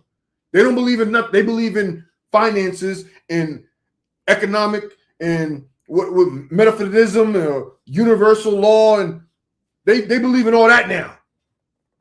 And it was in the church before me. Same thing, the church in California. I'm still cool with those people. There's people that was in that church that was there before me that aren't not there no more and aren't cool with those people. So what does that really tell you about me? Nothing. Right? But I'm going to tell you about these guys and how I'm not like them. I don't come off a One West doctrine. I didn't come out here and start saying, Elder Ricard's wrong about Ahia Yeshaya. Regardless of what his name is, it's I am that I am. If I don't know the name of the Most High, I'm going to say the God of Abraham, Isaac, and Jacob. That's good enough. The son of the God of Abraham, Isaac, and Jacob. I don't need Christ. Oh, I say Christ. I'm saying something wicked now. Right? But you got the original Hebrew, right? But I don't know I'm not in the spirit of God and I don't know nothing because I don't know Hebrew. That's what you believe? Because I was never in Israel or I was never in Africa. I don't know the spirit. This is fake. We don't listen to the Bible no more. The outside records, right? Come on, man. Hold on a second. So I was going to start off with this lesson right here. I don't know what it is. I didn't really read it. I just want to let it play. I'm going to go off his words. This is what I want to do. This lesson was called The Power of Obedience and the Judgment for Disorder. The judgment from disorder. From who? Disorder from who, man? When was this? This is 10 days ago. We're going to start with him. And then we're going to go to the offspring. I'm going to show you how these people do. They do separation tactics. Why is the serpent harmless as a dove, huh? Right? Let's deal with it from the following orders within the church perspective. Following orders within the church. There you go. How can I follow the instructions? Listen, if your church instructions are outside the principles of the scriptures, it's wicked. Simple as that. I don't need to say nothing else. That's just one bar right there. Just that. I'm all for setting rules and standards and doing things. Is this the one where it says we're gonna let it play? I'm all for structure, organization, because everybody needs structure, everybody needs organization, everybody needs some types of way to stay in line, right? But when you have these things that's set up that go against the scriptures and then not even of the scriptures, you got a problem. That's a Pharisee. Correctly. Right? So someone that want clarification, in an example, just say we drop something in the church and someone don't understand. Like put it this way. We dropped something when it came to the first fruits and how we would like people to operate circumspect, not in chambering and drunkenness and all of that. Suppose someone wanted clarity on that and honesty of what that looks like, so not to offend. They'll call and say, Elder, usually, me and the brothers come together and we toast or whatever the case is, but we don't have no alcohol and stuff around people. That's getting clarity, right? Because they don't want to offend the people, nor the elders who set an ordinance so that we can be respectful before those who are watching, right? That's a sincere question. But then Israel, being stiff-necked, hard-headed, they find loopholes. And I'm going to give you an example of a loophole. A loophole is someone looking at the rule, but yet I'm sorry. You cannot just hear and see in his voice that he's trying to mask something. How many people have come up to elders in that church to ask questions and get denied? they don't want to follow the rule, but they'll never say it. They're against the rule because why? It's standing in the way of their personal objectives. And usually their objectives come from... Even using that as an example, first fruits, Passover, drinking. Hey, it says be sober-minded. You could drink, but if you can't control your liquor, you do not need to be drinking. If you're an ex-alcoholic and you don't need to be around alcohol, then that means you don't have control over your spirits. That's all that means. If somebody else has drink and you can't be around that person, go away. But don't now blame this person because they want to drink and get in their zone and feel good. Why you think all the disciples fell asleep on Christ? They was all drunk. Right? So at the end of the day, like it says what Paul says, if my brother don't eat meat, I'm not going to be eating meat around them. That's not the case all the time. If I want to eat right now, you're not here, you need to remove yourself. Right? Don't blame me for your shortcomings and your lack thereof. If you can't control yourself, you can't control your vices, you have no control over your spirit. And if you're saying you have no control over your spirit, you should not be talking about anything. You shouldn't be doing anything until you have control over your spirit. Then people say, well, what about your spirit? The way you be getting on people? But my spirit don't be right. I be getting on people the way they try to get on me. And they get mad because I flip it on how they try to make me feel. Now they feel away because I hit them with truth. That ain't me having a wicked heart or not caring or being heartless. What about the person that's calling me names? One of the ones that calling me out my name. They get the pass? No, but the one that's really bringing forth the truth, that he's the problem, right? I don't even know what is he saying. They're trying to get from the people for themselves, from what they're trying to. So now he's trying to say that people try and go around loopholes to not do things so they could bring people to them. So my example, like when I used to go out and feed the poor and street preach and do this, that, and the third, I told the elder I was doing this. He never said don't do it. What he did was say, hey, brother, don't go out with that brother. You know he out of order. Then, weeks later, now that it comes from the top, hey, who's this brother out here street preaching, posting videos? Oh, now we have a conversation. Hey, bro, how come we're not out there street preaching as a body, as a church? How come we're not out there giving out bread as a church, but I'm doing it by myself, out of my own pocket, not asking y'all for anything? How come we're not doing it? That's what we're commanded to do. But all we're doing is Sabbath, Sabbath, Sabbath, Friday night, Saturday, Friday night, Saturday, Friday night, Saturday, feast day, feast day, feast day. What? So where are my works? How my? Oh, your works is sweeping in the church. You got to sweep in the church. That's your works. You got to humble yourself, brother. Humble, and make my bed. What? Hey, listen. I knew this guy was out off the elder in Philly. Well, he's a bishop now. Ask me why. I can't tell you. We went from an elder to a bishop, right? How that happen? How you go from an elder to a bishop? All right, right? How? What was I about to say?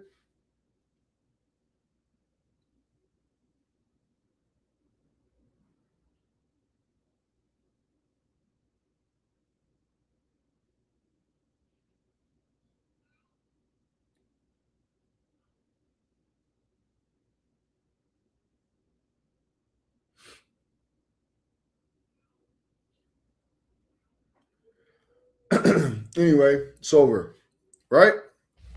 Let me get back to this. Like I said, this is what these dudes do. They use your faithfulness and wanting this to be in order with God and wanting to do right against you, to keep you under them, subjected under them. You can't be subjected under them and men. You can't be subjected under men and Christ.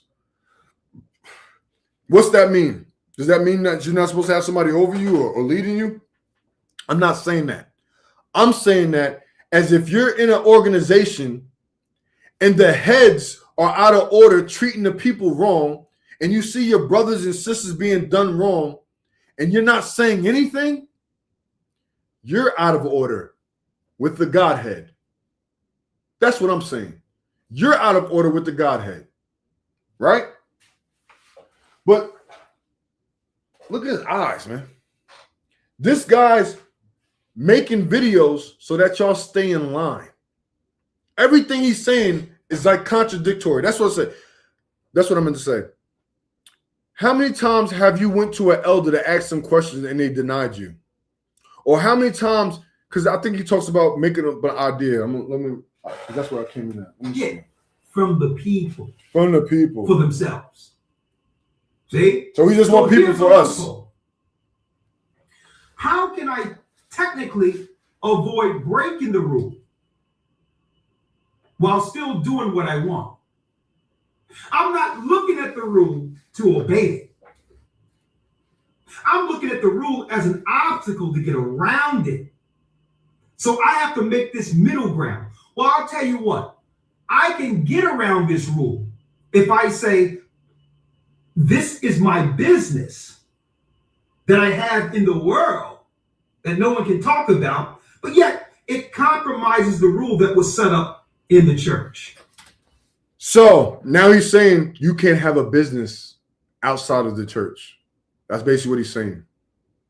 You can't have a business outside of the church unless it's part of their ministry. Look what he's getting. Look at the example he's using. This is crazy. See? That's a loophole. Right? Does that even sound like a loophole? That didn't even make sense to me. I'm listening. It didn't make sense. The excuse and the reason he just used don't make sense. This is how you know he's yapping, and Lawyer knows it. Look at Lawyer's face, man. Lawyer knows his man's is wicked. Lawyer knows that he's beating y'all in the head, taking y'all money and doing nothing with it but giving y'all fear tactics with no solution. These guys bought an $800,000 land and house and got y'all paying for tabernacles and Passovers when you should be on your own land like the Amish. But these dudes is sucking money from your pockets and acting like that's what God's telling them to do. I'm showing you what God told me to do. He didn't tell me to operate like this. God ain't showing me to operate like this. They got all this money and still got y'all paying for everything. No community, nothing. No help, no anything. Talking about the school. We need money for the school. We need money for the help fund. Y'all not helping nobody. Now, everything that I'm about to be saying and talking about, I hope this makes them bring out their resources. I don't want y'all leaving. Stay. Make them use their resources as Nehemiah would, as Abraham would, as Moses would, as Elijah would, as Josiah would. Make them use the resources that they have. They are millionaires. And they got y'all out here paying tithes and slaving with nothing. They only allow those with the money and the businesses to be on Facebook posting and doing videos and stuff because they sold their soul to them. So now you can operate. Yeah, showcase your talents now. Showcase your talents. Showcase your talents now. Now you can. Because why? Because you done kept a lot of our dirt in. You didn't defend your brothers and sisters, right? You humbled yourself to the doctrine. Now here, you got the business. We've been saying how much tithes you've been paying. Yeah, go ahead, post on Facebook. Go ahead, do your music thing. Now, yeah, you can release an album now. You can put something out now. Well, before, when we was trying to develop it as a unit in Philly, guess who was dividing it? The elders. Him and Amoth. Separating. I'll show you the video. I told you when I shot the video, as we're closing out the video, when I turned the corner, I seen the elder looking at us with an evil eye. Right after that, no more music over here. No more videos. What? Huh? Oh, but you working on an R&B album. Oh, and Elder's working on an R&B album. Oh, y'all want to put... Oh, okay. Okay. This is crazy. Loophole. See? A sincere question seeks the intent of the instruction. A loophole searches for something the instruction did not specifically mention. And y'all talking about AI. It sounds like he reading right off an AI transcript. Right off an AI transcript. They did lessons. I got a dude that did the dude from Houston with the little ponytail. The little he got something wrong with him too, right? They did something about AI, talking about people that don't have talent use AI. Bruh, all your photos on your YouTube is made from AI. Before Bronze and them, we got into it, they was telling me that y'all lessons was being generated by AI. I've been writing for so long. I got thousands of pages, handwritten, and I got thousands of documents, books that I never put out, never published. I never once boosted an Instagram post. I never once boosted a Facebook post. I never once tried to post something to try and get a bunch of views to get a check from social media ever. A lot of people can't say that, right? Oh, look at you. But this is what happens when you talk boldly and you talk truth. They call it as arrogancy or pride. Yet you can't see the pride here. This guy's not even defending anything. He's talking crazy. Look at him. He's like he said something. Look at him. A loophole. Listen to this. A loophole searches for something. Searches for the instruction. Look, when you know it's AI, when you can't fluently speak it. That's how you know when it's AI. He got no talent? Huh? That's what all your lessons come from, people in the body that give up to him. This is what your lessons are. It's not he got an epiphany from God. He's running a script. The only script he give y'all is what? The only script he give y'all is what? Oh, there's a war. Oh, Trump. Oh, look what they doing. Oh, look what the Christians is doing. Look what they doing. Look what they doing. And y'all, you doing the same thing Cleflo Dollar and them was doing. You the same TD Jakes. Same thing. that did not specifically mention. So I'll find something that wasn't mentioned and I'll do that. And then say, oh, my mistake. I thought y'all meant that. When you're found out, misunderstanding, brothers and sisters, there's never a misunderstanding. Everything is intentional. Facts. With me, everything is intentional. With them, everything is intentional. And when you confront it, they act like it's not. So everything he's saying right now, he's twisting how they actually are. He's telling on himself. Everything they do, they know. They know they paid $800,000 to get some land, and they know they got y'all paying tithes and don't give y'all nothing. Don't do nothing in the community about anything. That's the what I wanted to get into. When the OG told me not to go against the elders, it was that Friday night after the Feast of Dedications, after elder confirmed that wisdom is the Holy Spirit. That Friday, I tried to set up a council with the 4 brothers and the elder. They all denied it and missed it. They missed the meeting on Friday. So that Friday, we had class. So we were supposed to have the meeting like maybe 3 hours before the class. That Friday, that elder decides to want to do a Kokoma doctrine, right? He's talking about me directly in the lesson in front of everybody. And I recorded it. I got to find it somewhere, somehow. And I raised my hand. And I say, Elder, I know you're talking about me. This ain't where I got the doctrine from. I didn't get this name from watching other people's YouTube videos. I told part of my testimony in Feast of Dedications, and I've been studying this since October. With no videos. I don't watch no video. The only videos I've ever watched was GOCC since 2015 from that time. So I don't watch other people's videos, people that broke off from the church or people that's talking bad about y'all. I never even cared about that. I didn't follow none of them. I didn't know what was going on. I didn't actually know what was going on. I was always focused on my Philly brothers and sisters, right? So where do you think, why would you think that I was just going off, right? And I said, listen, here's the thing. This is the 3rd church we done been in. I've been in the last year and a half. We have not pulled off one person out of the community that we was in the church into our building. We have not done no street preaching, no giving out food, no giving out clothes, no praying for the sick. There's no prison ministry. Matthew 25 says what? But you tell us that our works is sweeping in the church. And I'm saying this in front of everybody. I'm looking in front of everybody, telling everybody, none of y'all got works in here. Who does? And y'all talking about me going out and spending my money and doing what the scriptures say to do? Right? That calmed down. I apologize for outbursting in front of the class.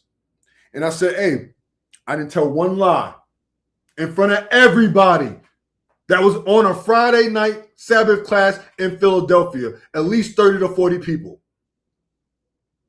And the elder and the deacon sitting up there. You're not going to talk about me and act like you're not talking about me in front of me. Okay? They found out that day. But still, everybody that was in there looked at me a certain way. But guess what? When 40% of the people that aren't there no more, guess who came in my inbox like, hey, brother JJ, you was right. Hey, brother, I'm sorry for not agreeing with you and, choosing the elders over you, but we was there 2 years before you. That's what I was getting, right? Forgiven. Because I don't hold no grudges to nobody, but I just don't like bands. I don't like suckers. I don't like cowards. So we're always going to clash. I don't like sneaky people. I came from a background of heavy manipulation, and you could say sorcery. So when I see it on people, it makes my skin crawl because I know it's you. I know you see it, right? So we're going from pop to pop, right? What else is he saying? Understanding is from the devil. And I'm giving y'all some wisdom here. This is a way people can obfuscate. Listen, he said this is the wisdom here. That wisdom, when they tried to defend me saying that the name of the Holy Spirit, the name of wisdom is Kakamawath, he did a lesson of the Holy Spirit in the name. He said that the name Shakal, he said, if we're going to call wisdom anything outside of Wawak Kadash, we're going to call on Shakal. Now, when you look up the word Shakal, the first time it's mentioned in the scriptures is in the Garden of Eden. With who? Eve wanted to be wise. Satan said that biting this fruit would make her wise. That's Shakal. Go look it up. Go Genesis 3, go get your Eastward and look up the word Shakal. That's what Elder Ricard calls wisdom. Come to find out, the females that he messes with are sorcerers. They do witchcraft and they do readings. Right? Ask them about that. They said you can ask questions, right? Or escape off. This is a way people can obfuscate or escape altogether accountability for thinking or doing something wrong. This is why Christ looked the Pharisees straight in the eyes and says, let your yea be yea or your nay be nay. He is yapping. Anything else, gender strife. Talk straight. Oh, talk straight. There you go. I talk straight. These guys don't talk straight. Everything he's been saying the last 10 minutes, he ain't talked straight yet. Let him keep going. See? So when it comes to order is to be followed according to what's laid down, not getting around it or a loophole around it to do your own desires or will.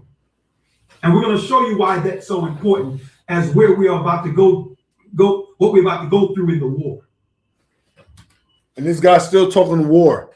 He's talking about what we about to go through in the war. You know we going to war. You know this place is about to collapse. And you don't got no place for your people, but you got an $800,000 29-acre property. Make that make sense, homie. Make that make sense. You know we about to go through some nonsense as it's written, but you have nowhere to bring your people right now to start preparing for that. These going to be the brothers that say, hey, we told y'all to get up out of here. We told y'all to listen. They got all the bread. That brother Maestro told y'all what? He told y'all that they was planning on leaving y'all. But listen to him. He's lying. I hope everything that I'm saying and doing right now makes them open up their resources to y'all. That's what I hope. I don't want y'all scattering. I don't want y'all leaving him. Stay under that man. He put in the work, right? Stay there. He got all y'all money, right? Stay there. Make him use their resources for y'all, not for their livelihoods. They want to walk around acting like they poor, like they don't have. And meanwhile, when they're off screen, they're bawling. Like TJ Jakes and them. Like Joel Osteen. All the people that he talked about, he's just like them. Right? Right? Rules cannot name every possible situation. So when we set up a rule in the church, we're not thinking of every scenario and situation. Why not? Why not? Every scenario and situation is in this book. If your bylaws and your rules are outside of this book and not according to how this goes, you're what? You're in the realm of the traditions of man. The Most High give us insight to establish something is to be followed. Because our objective is to... So the Most High only gives them something. They wouldn't give me some. He wouldn't give me something. He wouldn't give you something, just them. The man who said he fasted for 7 days and got the name of the Most High. The man who got caught lying, saying he fasted for 7 days and received the name of the Most High when he received it from the body that he was in. The offspring of the Pharisees. He's an offspring of a Pharisee. And then I'm going to show you his offsprings. Teaching false doctrine, making traditions of men, just like the Pharisees before him. For the people that they make it. We don't think of every dynamic some would think about to actually obfuscate or get around it. What, like operate in Acts 2, where all things are common, to where everybody could feed everybody? Oh, you don't think about that. But you read Hebrews 6:1 all the time. Oh, it's on one of these videos. Okay. Rules cannot name every possible situation, method, label, or future invention. Mature, adult obedience, therefore, honors both the words of the instruction and the purpose behind it. See? Here's something that was set up. We came into a work, we follow it. It's quite that simple. Right? Or if you want to add to the work, good. That's what a body's for. You come directly to us like you did to be baptized. And then they shut you down and say, no. No, we're not going out into the community and feeding the poor. No, we're not going out into the community and giving them clothes. No, we're not going out there and street preaching. We're going to keep everything right here. And we're going to get people from online to come and join our church so they could pay their tithes and everybody stay in line. Not to the people, and get people on board with something, and then we find out later. Because now, when we come in front to deal with that situation, the people that you siphon to yourself are now offended. Pause. Do you hear this? He does not want you coming together and figuring out ideas that will help build the church. And then when you bring it to them, they're going to shut you down. And then say you're still out of line, even though you brought it to them. They're going to mark you.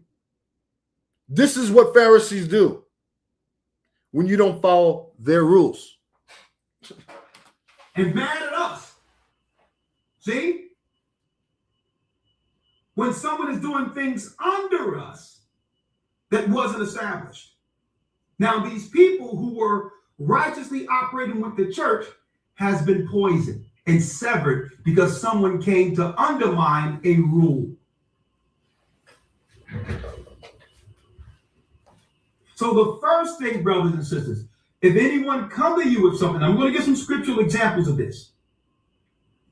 You have to ask them first and foremost, hey, this is such a great idea. Did you talk to Elder Ricard, another lawyer, about this?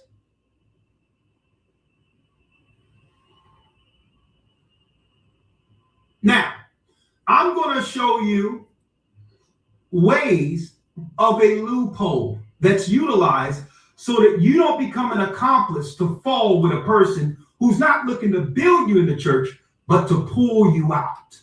Do you see the contradiction? He just said wicked people in their church look for loopholes to go around the rules.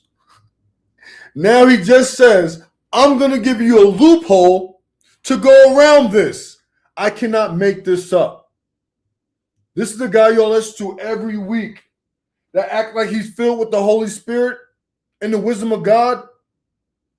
Anybody can read a book and learn and know what he knows. I'm going to show you a tactic that's used. Let's go to Ecclesiastes 7:7, then I'll show the Bible examples. And folks, this only apply in the church. I'm just showing the church examples. This apply in our daily lives, so you're not to be used or let someone come in and try They're to using you. what you built for your house. Because there's people like that. The Bible speaks of that. A friend who's going to come into your house and make the people of your house their servants. Kicking their foot up all on your coffee table that you work hard for. Running your children around. Yeah, go get me a glass of Kool-Aid. Put ice in it. Like, yo, what's up with you, dude? How can you order my children around, dude? Well, folks, that same spirit applies when people come amongst a community or church if they like that. They'll look at the people, not understanding the work that was put in for them to see these people and say, hey, let me look how many heads in here and how I can sever something for myself out of a work I had nothing to do with building. Go all up and start putting your feet up on somebody else's couch. The Bible talks about that, folks. And I'm going to show you. Sorry, Facebook, if y'all got cut off, but think about this. Did you just hear what he said? They're scared that somebody's going to come in and expose them for who they are and tell the truth. And he's worried about them getting taken out of the church. Because you're his children. You don't belong to Christ. You don't belong to God. You belong to him. So when I say that these people, you get baptized into their church, this is what I'm talking about. I'm going to have to rewind it. I just want this video to upload. I thought I had this joint. Just in a minute. Give me a second.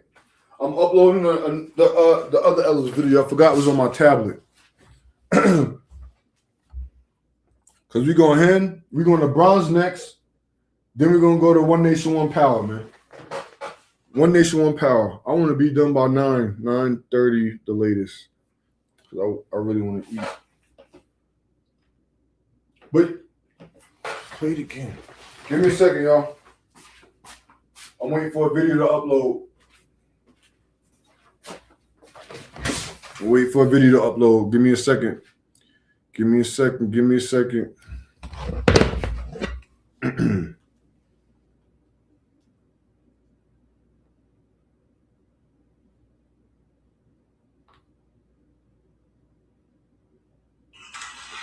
people like that. The Bible speaks of that. Come on.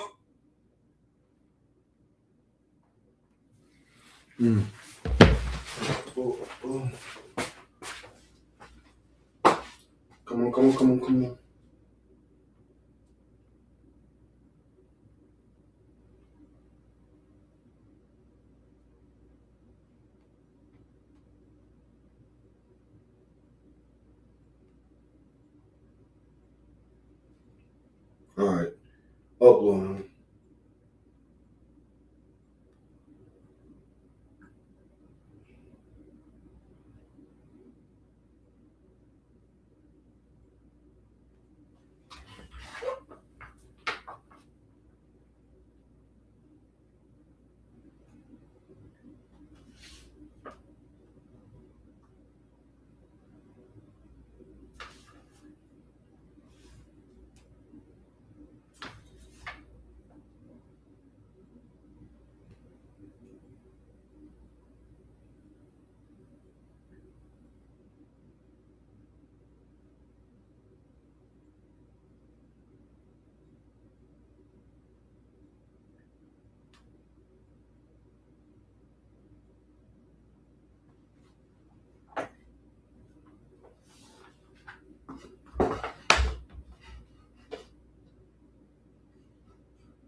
Part 2. Facebook cut off. Right? Listen to this. Some example. of a work. Let me look how many hands in here and how I put in for them to. This is what he thinks, right? Because when he was in his church in the basement, right? When he was in his church in the basement doing the videos and stuff, he would look at all the people that his elders had control of. He's like, I want to control these people. He's just saying the same thing. This is what he used to do. Used to want to be in control and pull people to him, which is exactly what he did. Right? See these people and say, hey, let me look how many hands in here and how I can sever something for myself out of a work I had nothing to do with building. Go all up and start putting your feet up on somebody else's couch. The Bible talks about that, folks. And I'm going to show you. I'm going to show you some examples of that. The people into becoming their servant. Bait people into becoming their servant. So he believes that people comes into his church to pull people out so people could bring servants onto themselves. Are you guys servants to him? Is that what he's saying?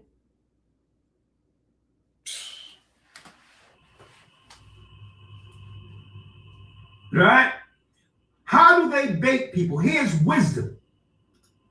Ecclesiastes 7:7. Write this down. This is the greatest con game one would use to sever a person who was honoring the work, but now are operating separately because of an individual. Listen to this. I remember this part. How do they This know? is the part I came in on. Usually what they find first, what they look for in you is a weakness or something you need.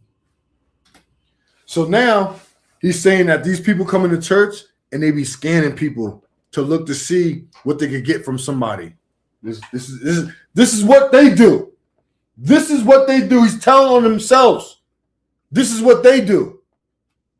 Okay. This is why they ask you to confess your faults. They ask you to confess your faults so they can have something over your head. Right? So you know what? You're going to be subjected to them now. They're going to listen to you now. You're going to listen to them now because you know they know all your sins. They know all your flaws. So they're always going to use it against you. But he's saying this is what people come in and do into their church and try and pull people out the church. I've never done that ever. Anywhere I've been. And what they'll do is they'll facilitate that to you. And they'll make you feel, hey, you see how I am? I seen your issue right out and I took care of it, man. This is what I'm talking about. This is where it should be amongst the body.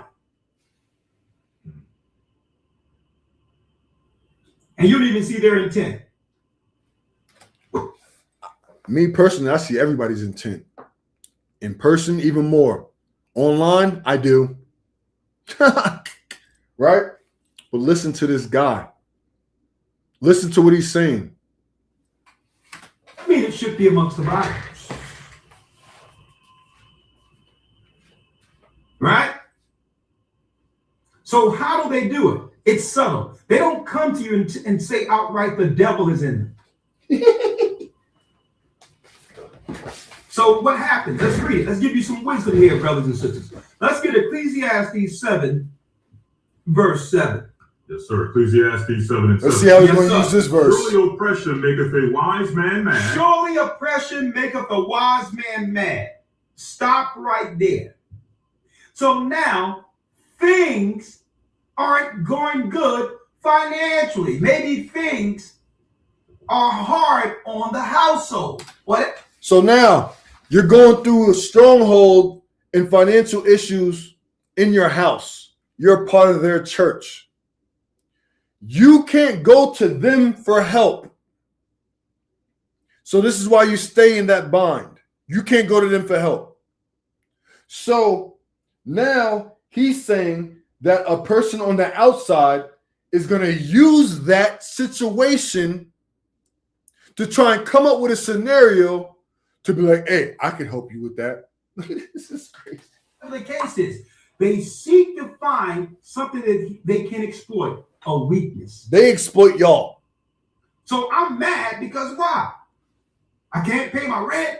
I'm going under all of this. And then somebody come in, man, listen, that's what I'm saying, man.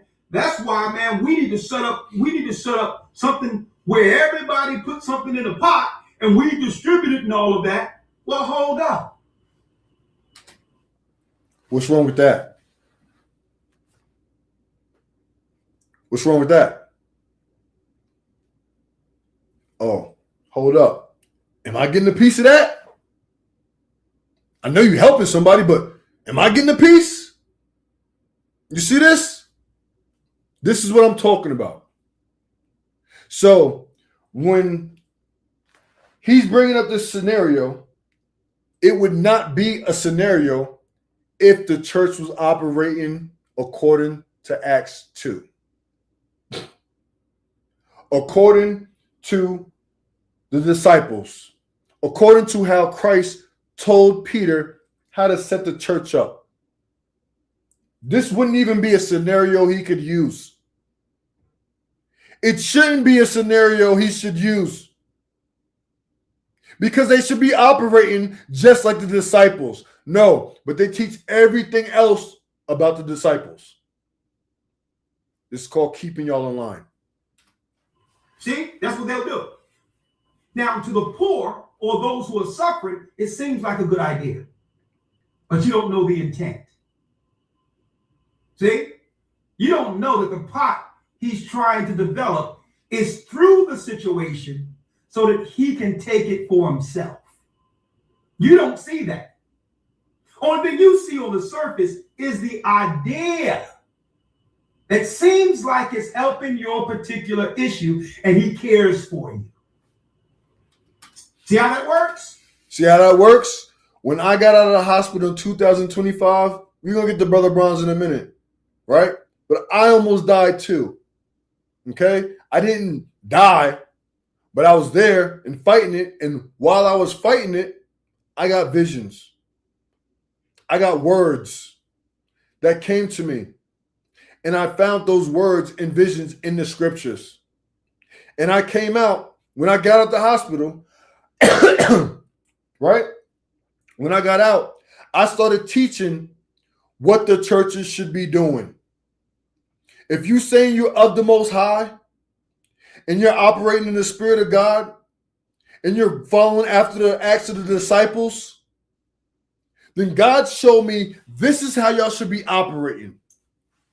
Out of the Bible, out of the second stick of Joseph, out of the sealed portion, I pulled out 4 different records when the Spirit came upon me. This is one of them over here. When we read it, let me get it. Let me see. What's up, Mama? You okay? I'm doing a lesson right now. I'm reading. Huh? You want to say hi? All right, say hi real quick. And then you got to go bye-bye, okay?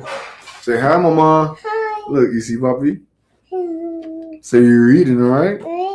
Say you're reading. Say you're reading about God. God. Mm-hmm. Say thank you, God.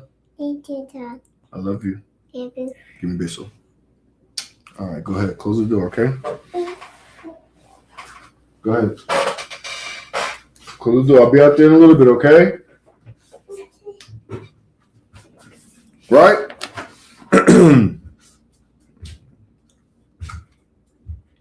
Facts.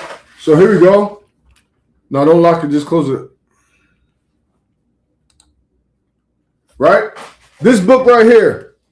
Let me show you. It go hand in hand with the scripture. So anything that I read, anything that I get outside of the Bible, I'm going to trace it back to the Bible.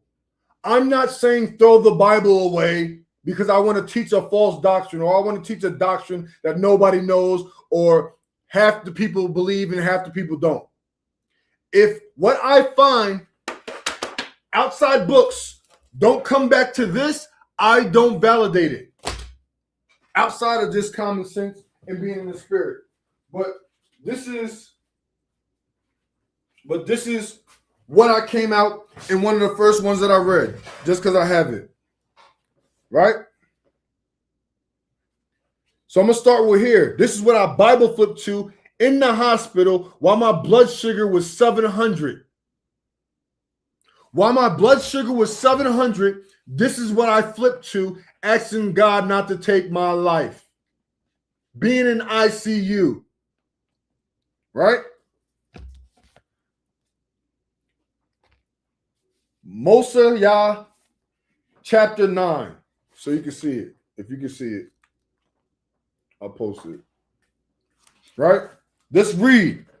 Everything that he's saying, if we were operating like this, if the church was operating like this, there would be no worry about somebody coming in and having a better idea or coming in and helping somebody that you can't help. And it came to pass that Alma, having Micaiah from Elohim, ordained Kahneman, even one Kohen, to every 50 of their number did he ordain. So for every 50 people, he ordained one person to be over these people, to preach unto them and to teach them according to the things pertaining to the kingdom of the Most High. And he commanded them that they should teach nothing except it were the things which he had taught and which had been spoken by the mouth of the holy prophets. So if it's not going back to the scriptures, Shalom, Mark. I see you on YouTube. That's one. Shalom.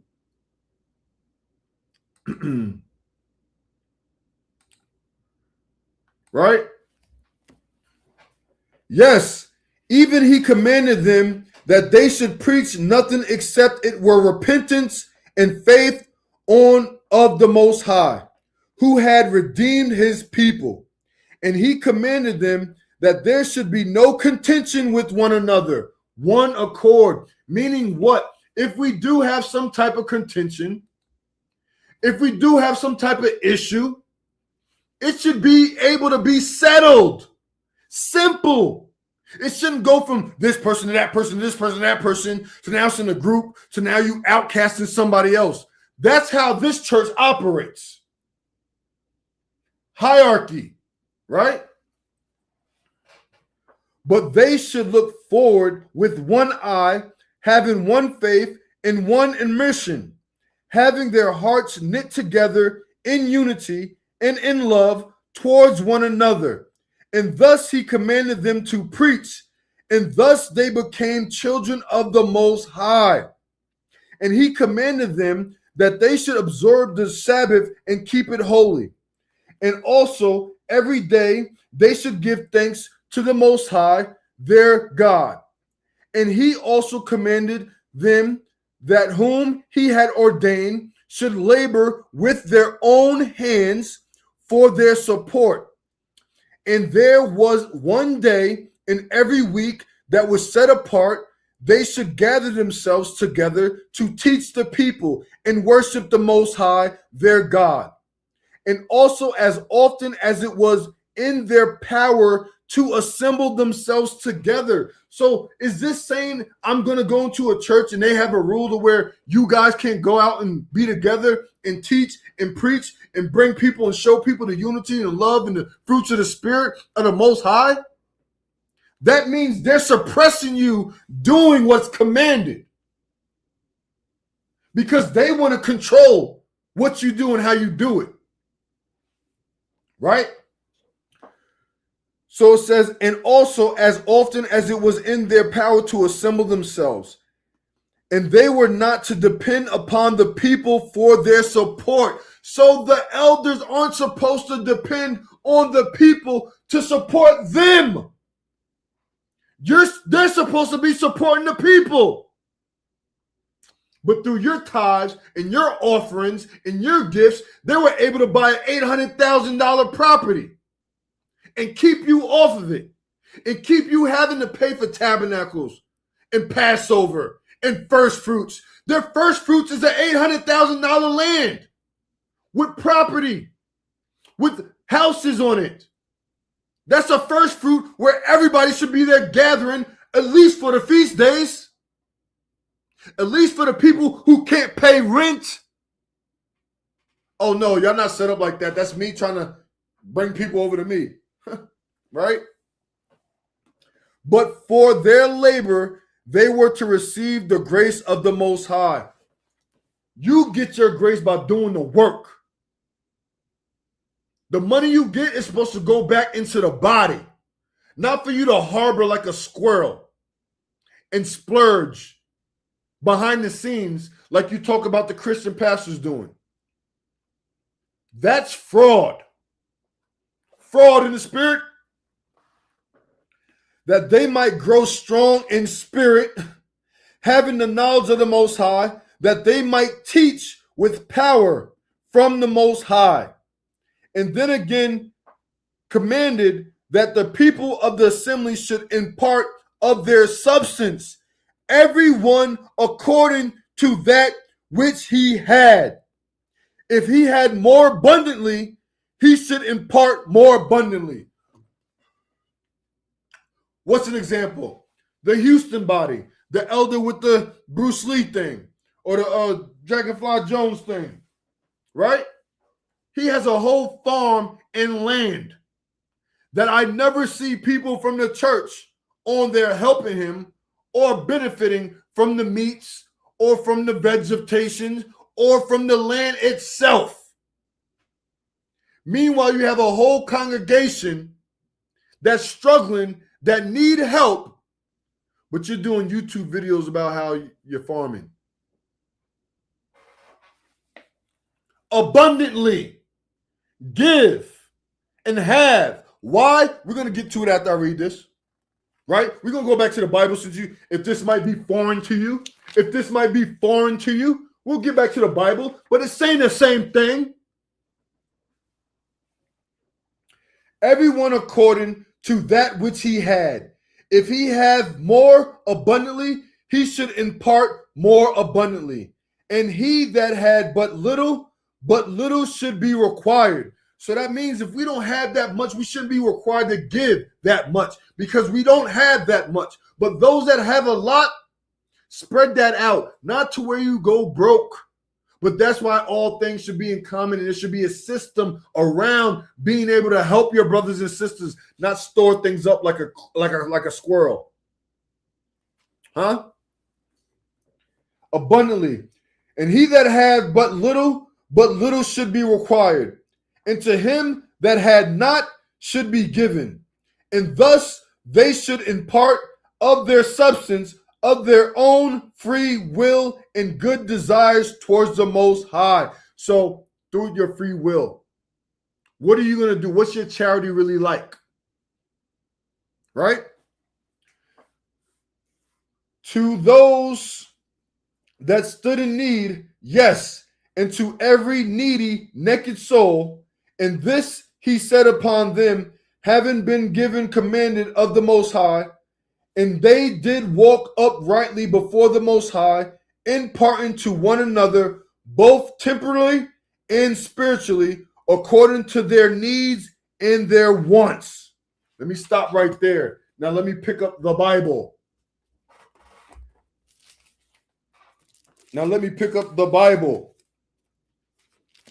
And go to Acts 2.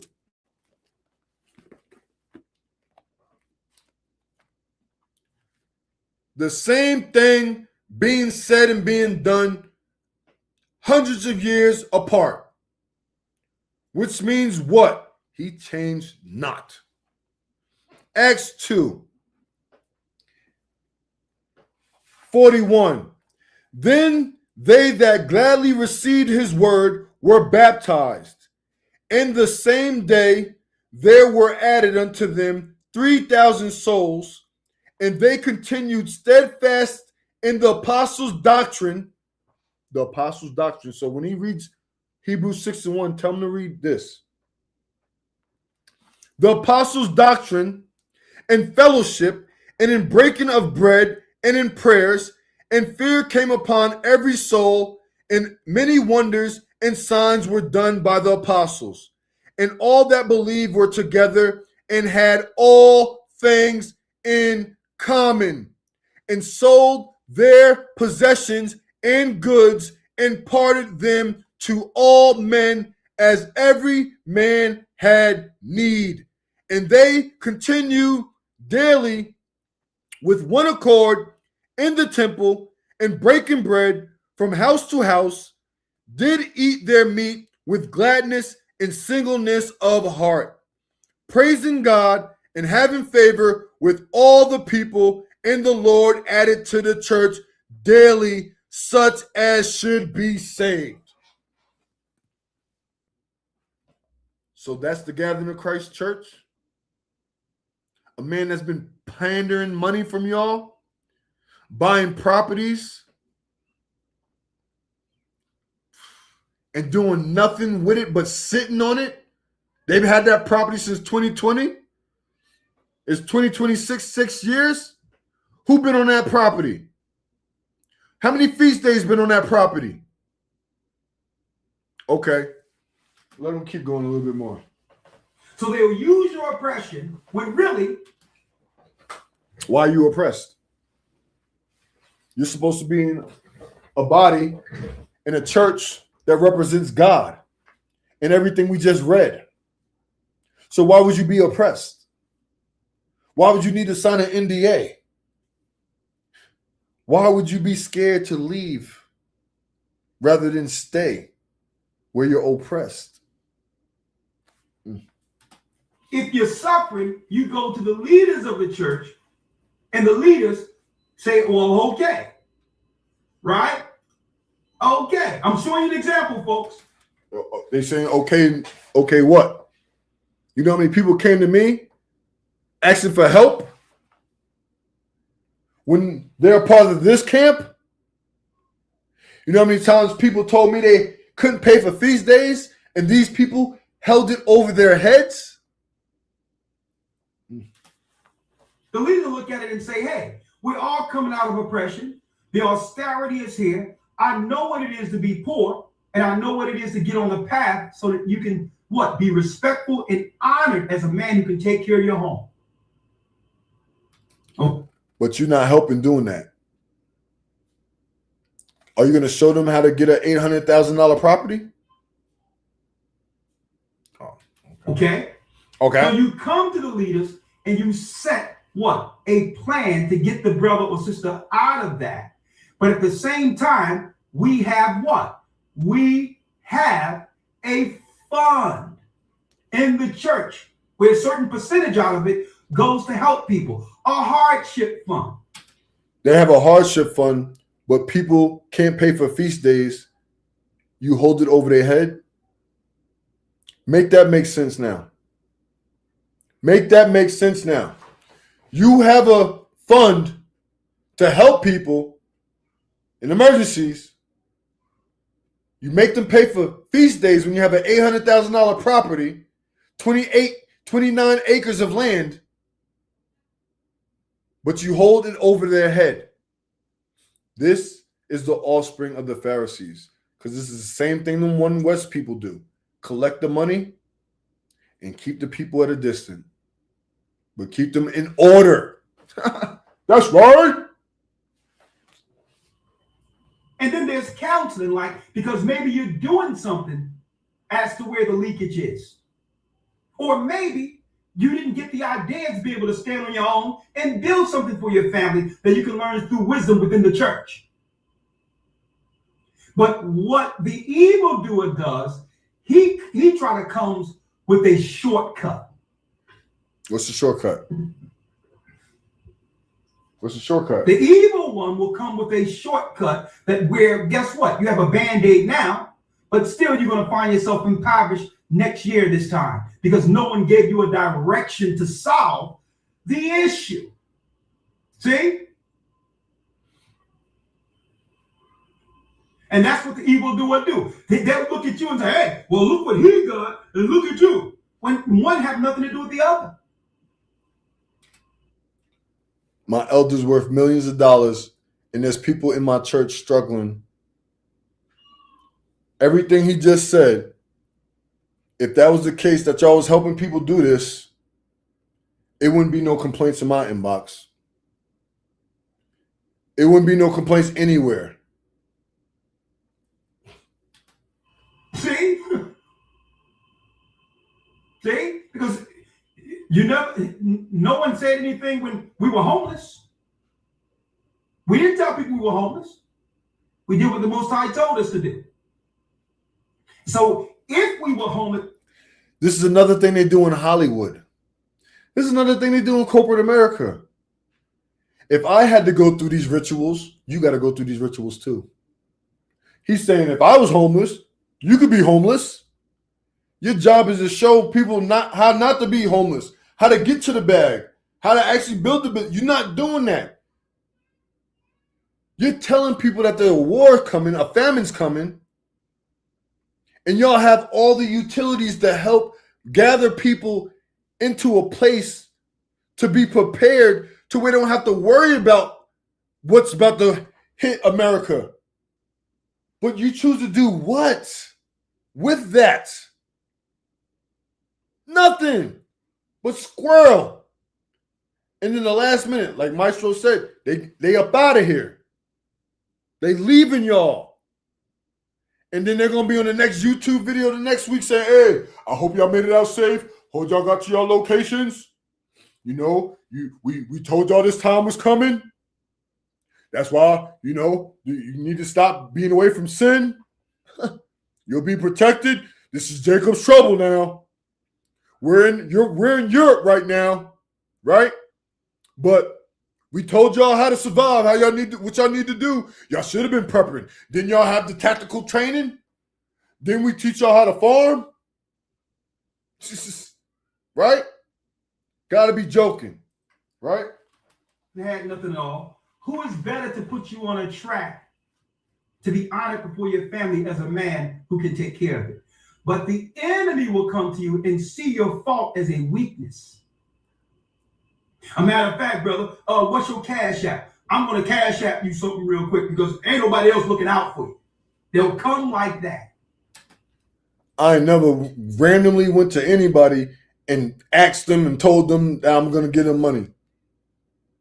People reach out. And if I got it, I got it. If I don't, I don't. Like I said, these last few months, I ain't have it. The last 3 weeks, I had 5 people in 2 different camps reach out to me, asking me for something. Right? And what I'm on right now, I should expose them in their church. But I'm not going to do that. I'm going to let y'all keep thinking what you want to think about me. And all the people that be online, that be in my inbox, that don't back me, that don't support when people are out in my name or trying to throw dirt in my name, the people that I help, I'm not asking them to defend me. I don't want them to. It's okay. I get it. You want to stay place where you've been at. The place where you're at that ain't been helping you. But you come to me silently like Nicodemus, right? But then you play me like Peter when they say, hey, wasn't you in his inbox the other day? Right? I don't trip off none of that because everything I do is chalked up. I've been doing works, real talk, since 2015, since I got into the church. But before that, I've always been a real one, holding my peoples down. Like I said, my first artist, I took care of him when I was homeless. When I didn't have a place to stay, I had him stay with me. That's 2005, 2006, 2007. I'm paying for a hotel for a whole month. Hotels in LA, that's $800 a week. To where he don't want to put in no work. You don't want to go hustle. But we over here, and it was off my grandma's credit card, right? Trying to make it, and then you get a come up, and then you leave me in the dust. That's how I've been done in my life. I'm helping. You get to come up, swerve me. I'm helping. Hey, bro, don't mess with that dude. That dude foul. He be doing people dirty. But he's the main plug. Nah, he's doing people dirty though. All right, I'm not gonna rock with him. Now the person who told me not to rock with this guy, somehow he gets close to that guy. Now this guy's working with him. And now he got a deal. And now come on. This is what I've dealt with in the world and in the truth with these guys. So I've been prepared to go through every level of betrayal, of speaking bad about, when all I've shown was how good my heart is. Right? So now that God said, don't worry about them no more, which I'm not. That's why I'm doing this right now. And then I'm off it. I'm off it. I was off Brother Bronze last week, all these other people, but the Lord said, nah, do this video. Get it off your chest and let it go. That's what this is. I care what nobody say about anything else moving forward. These guys is wicked. Brother Bronze is a fraud. One Nation, One Power. This guy called himself the last prophet and the Archangel Michael. He brainwashed his bishop to leave his wife of 11 years who did not cheat on him. I uploaded that video. Let me see that video done. To leave his wife, what? Of 11 years, who took care of him and raised his children. Let me see if this joint is up there, because I'm playing his video so you can hear these people talk. Hear me talk, right? So you can hear these people talk. These are the people y'all follow and believe in. These are the people y'all follow and believe in.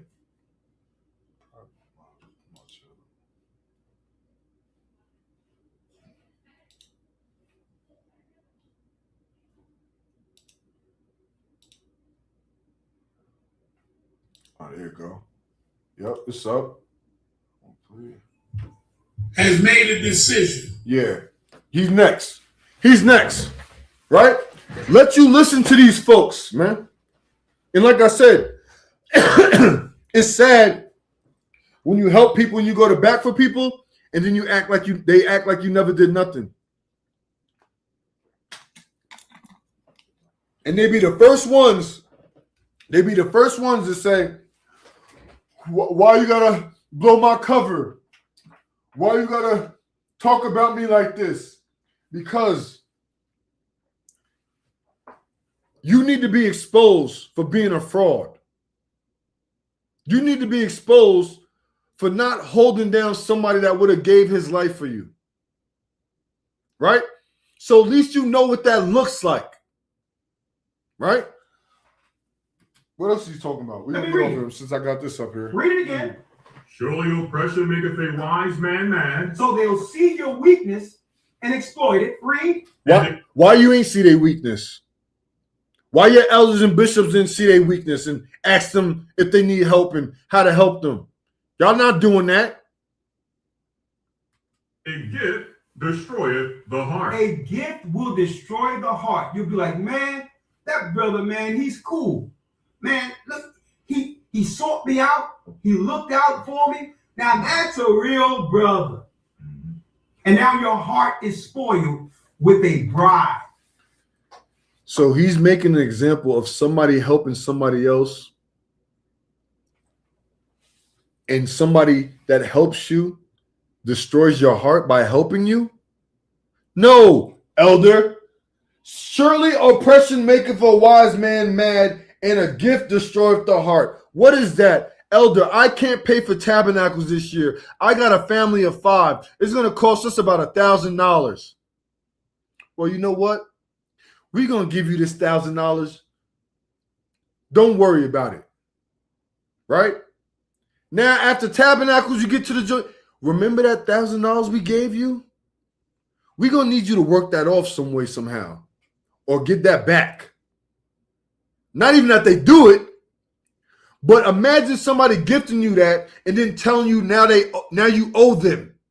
That's what destroys a heart. That's what destroys our heart. So this guy is manipulating the scriptures right here in front of y'all faces and playing with y'all. Stop. With a bribe that would separate you from people who are planning for your safety even while you're asleep. Has made So you're okay. a decision. Hold Again, So they're planning for y'all safety. And they've been on a $800,000 29-acre lot for 6 years. But they're in their sleep. While you're sleeping, they're planning for your safety. people who have delivered you the gospel and are planning for when it all goes down and people need refuge while you're not even thinking about it. So now they have a place of refuge. I guess that 29 acres is a place of refuge, huh? Right? Okay. I hope that comes out. I hope they say that. I hope you know what that is what we've been having for 6 years and never had nobody there. It's for when everything goes to boom, right? How you gonna get there if you're not there already? Keep playing with these guys. So you have to recognize when someone is coming with a gift to spoil the heart, to endear you, not because Christ is in them, because they're trying to separate you from the word and have you turn dark and evil like they are. And guess what? Once you're separated and poisoned, they drop you like a dead rock. Like y'all do. To wander. Do you hear what he's saying? You heard him, to wander. To wander. Didn't I tell you, wandering spirits? He knows y'all are wanderers up in this church. He don't want y'all wanderers to go outside of them and become six. A man in the spirit of God with dominion outside of. This is what's going on. You power tripping at its finest, right? And this is where Brother Bronze gets it from. That brother cold-hearted. Oh, that brother don't care. He was defending people in the church. Now I'm defending people in the church. Now let's crash and burn the church, right? Let's get to Brother Bronze. This is his offspring, one of his offsprings. What he on? Let me see let me get my phone. I'm gonna read off because I heard some of this.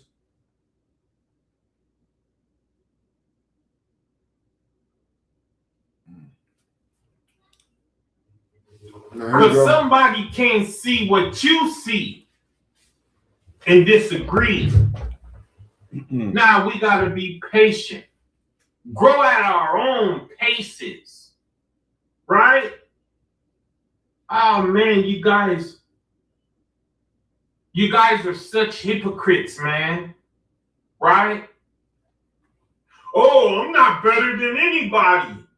And then you mad at people for not knowing what you know. Pause. I've never been mad at anybody for rejecting anything that I ever brought out. But this guy, you eat meat, you're a savage. You're not following his doctrine. He's looking at you exactly to what he just said. You don't believe in not eating meat? This is what he believes. Grow at our own paces. You say grow at your own pace. Oh man, you guys are such hypocrites, man. Right? Oh, I'm not better than anybody. And then you mad at people for not knowing what you know. He's better than other people right now because he doesn't eat meat. Because he can't. Because his body can't process meat anymore. So now he can't eat meat. He wants to be a Nazarene essence. And now he's saying you can't eat meat. But he's saying that when you teach something that people don't believe in, you get angry. He's been the angry one, saying everybody's that eating meat is filled with cortisol. Hold on a second. Stop.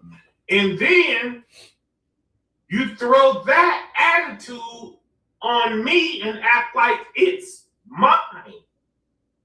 And act like I have spoken words. Like, oh, if you don't want to stop eating that meat, then you're filth. Okay, so now he made a statement saying that we're saying, or I'm saying, that if you don't eat meat, that you're filth. He said that. He said it directly to me. Let me read it. Can I put it in there in the chat? Can I put it up there? Hold on a second. I'll post them later if I edit this. Right? Let me get it. Listen to what he said. I want you to run it back.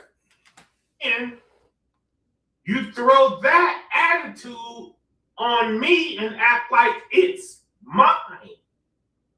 And act like I have spoken words. Like, oh, if you don't want to stop eating that meat, then you're filth. Contradiction. One thing you will never do about me, you will be able to do with me, is say that I contradicted myself or I contradicted the scriptures. Not one time, find it, address it. You can't. And if you do, I'll admit it if you find it. But what he's doing right now, what he did is a contradiction. Now he's trying to act like he's a peacemaker. I don't tell people that they're filth if they eat meat. Hold on a second. This is after. Can you see it? Oh, you can't see it. Right? This is after. This is a question. Brother, do you eat animal flesh, my brother? Yes, I eat meat. Why? Is that your choice not to? Then great, for you and yours. The essence were a sect who wanted to live a certain way. And honestly, for the last 5 days, I haven't had no meat. It's easy for me to abstain from anything. I don't have no addictions to nothing. If I say I want to stop doing something, I'll do it right now. Done. Right? Were you asking me this to say I'm in sin if I eat meat? Then I would bring you to don't judge on meats or Sabbaths, and I wouldn't eat meat around you. So now I'm curious. Right? So same thing. I'm saying that if you don't eat meat, I wouldn't eat meat around you. But at the same time, more than likely, I probably would, because I'm like, me eating meat shouldn't affect you, man. If I'm out here cursing and I'm paying for sex and I'm going to get a prostitute or something, no, I don't want you around if that's something that I'm doing. That's going to affect you because it's going to make you want to, right? But you can't control eating. You can't control something that's not good for you or right for you. You can't stop that. And you making a vow for you to do something, you can't hold to that, then how good is your word? Right? So I said that.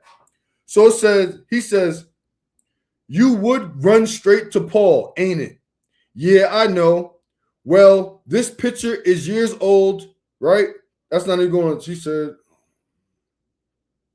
there you go. This picture is years old, and that meat that you're defending, yeah, that was my sin. So he's saying that his sin was eating meat. That's why he got sick. That's why he has to go to dialysis every day now, or once a week, because he was eating meat. No, that was not your sin, my guy. Your sin was being a backbiter, a liar, right? Somebody that was causing chaos and confusion, right? You was living off of the church and the church's name through your music, right? To where you did not want to defend brothers and sisters because you didn't want to lose your position in the church. I was never built like that. There's a clear, big difference between me and Brother Bronze. Me and a wicked person. What you see, what you've always seen with me is righteousness, even in my errors. Why? Because I confess my faults and I own up to what I do. If I am in error, there's nothing wrong with that. The people out there that call somebody prideful are the same ones that can't admit their faults. The same ones that can't acknowledge somebody else's gifts, talents, or purpose, right? They're the ones that are insecure, that have to talk like this and contradict themselves and lie and try and paint themselves as something that they're not. Right? Continue on. He says, FYI, the Most High never ordered no blood spill of no type. That's a different doctrine for a different day. 5 days ain't long enough. You still got blood on your hands. How are you going to tell me fasting for 5 days, meat or no meat? How are you going to tell me what's good for me, my guy? How? Right? 5 days ain't long enough for you. Still got blood on your hands and blood in your mouth. And that's the reason you speak rough and disrespectful to us the way you do. Who's us? This is what I mean about you people out there. And you people out there that follow offsprings of the Pharisees because you follow the Pharisees. Who's us? Who do I speak to? Who do I speak to? Right? Who do I speak to in a harsh way that doesn't understand harshness based on how they approach me? Who? Who's us, Brother Bronze? Who's us? Show me who us is so you can point out some examples, right? Because look what you're doing right now. What it say? Every time I see you out here, you're disrespecting somebody, but it ain't your fault. Disrespecting somebody how? By telling them the truth? How? Say something. These are general statements that I need. I wanted to get to the bottom of it before. Now I don't care. Think what you want. Tell you the truth. Because these are the guys you're listening to. I know what your mindset is. I know what your spirit is. Right? Because I'm going to get to it. Hold on. Right? So every time I see you out here disrespecting somebody, but it ain't your fault. It's coming out of the cortisone that them beasts release into your flesh and bloodstream when they were sad, hurt, angry, in a petrified panic because they knew they was getting ready to be slaughtered. Then you came along and ate that cortisol and took on all of the beast's emotions. What did he just say, though? For this reason, you and the greater majority of the world run around all day, every day in fight or flight mode. If anything, I'm in cave mode, my guy. Fight or flight. First, I'm always fight. You ain't never seen me, ain't nobody on record in the heavens see me run away from anything. And I got jumped 4 times. And I won 2 of them. And it was 3 or more. Twice out, 2 of them got lumped up and the rest of them ran. Lies. What are lies? What are lies, Brother Bronze? Come up on. I'm reading your text message. This is what I'm saying. This is an example. He commented on YouTube. I don't need to reply, but he's saying lies. What lie am I telling? I'm reading your words. Your words. I'm filled with cortisol. There you go. Here you go. Since you're here, I'm going to keep reading what you say. And then we're going to keep going. Keep watching. Right? Because I told you all you had to do was keep it real and restore my name. But you couldn't for all the foul stuff you do. And you don't have cortisol in you, though, right? So how you operating in a wicked way with no cortisol? How you lying on a brother you know is solid, that you know is real, that you know is loving, caring, and a defender of the brother and the sisters? How can you say that? Huh? Exactly. Keep going. We still going. For this reason, you and greater majority of the world. So he's not just saying me. He's saying everybody else that eats. Brother Bronze is a jailbird for GOCC. Facts, op. Right? For this reason, I'm going to put that up there. Right? I've been knew that since 2017 when I stuck up for brothers that you turned away from because you wanted your music career. Right? Because you wanted to keep your position in the church. Right? Brother Bronze is a jailbird for GOCC, and your church hurt now. And yes, you tried to get me to recruit me to tear down the church with you. And in LA, when I invited you to my Airbnb, I told you in front of you and your wife, I'm not on that time because I've been on that time. Not because I'm trying to tear down the church. It's because I'm speaking against wickedness and people that come to me about their issues with them, with proof, with audio, with texts, not assumptions. So any of the deacons, the people from North Carolina, Florida, all these people that used to reach out to me and say, oh, you don't know the full story. You don't know I got your whole voice on recording because they sent it to me? Because you sent it to me? Exactly. Frauds, man. Right? So yeah, I'm going to be the one that's going to defend my brother and my sister if somebody's in the wrong. I don't care what position they in. At any time, it never switched. It never changed. Never did nothing for clout. Never did nothing for popularity. I did things because it's right. And when I was in the world, I did things because it was right or because it was wrong. And I did each one equally. You can't pull no cards on me nowhere. You and your wife, it was not a question. It was a recruitment. It was a come and help me do what you've been doing, right? It's time for the church to be destroyed. It's time for everybody to get up out of there. Bro, I'm not on that time, man. I'm out here shooting my film. I'm out here getting my feet wet to get back in this business. That's what I'm on. And then I'm doing what I do on the side. Feed, clothe, teach. Simple, right? Here we go. Another one. I left GOCC because Brother Bronze threatened to tell the elder for a conversation about the shape of the earth that they were wrong about.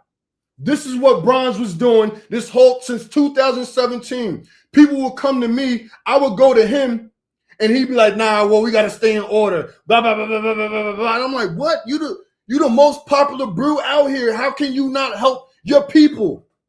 What? So then that's why I always used to go. How I used to go in on Facebook with Brother Bronze because he was a fraud. He was in my inbox. Hey, I know you right. I know they moving foul. I know these elders ain't right, but we got to stay in position for the kingdom. We got to stay in the position for the kingdom,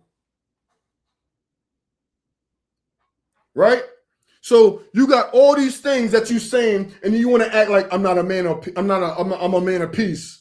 I'm an Essenes. But then last week you called me a buster and a mark when you know my energy, when you know I've walked in LA for 7 years by myself, no gang, no clicked up, no joining, no nothing. What? When I street preach by myself, when I walk the streets of LA, all them True Nation dudes, all them Bow dudes, all them cats see me walk by myself and walk past their street preaching onto my street preaching, onto me doing the works in the streets. All right. Again, for this reason, you and the greater majority of the world run around all day, every day in flight or fight mode. So nah, you don't tell me when or not you have offended me, brother. I will tell you. I would never go on your wife page and tell you publicly, not knowing the picture is old picture. Regardless if you want to know what was happening, it was, he put a picture, the sister, his wife put a picture about them going through a car struggle. And I told him, I said, listen, that's a waste of spirit because they were supposed to go to Passover with California Hebrews last year, right? This last Passover. But on their way, their car broke down. So besides that and everything else that I know about them, everything I know about them, I'm saying, bro, you need to check your spirit. And I did it respectfully because why? I told my sister the same thing. The same thing I told my sister. It's a waste of spirit. Somebody trying to stop you. The spirit's trying to stop you from your destination because you're wrapped up in sin. And then I sent them to Isaiah 54, that the Most High created a waste of spirit to destroy. But the next verse is what? No weapon formed against you shall prosper. What? But also what?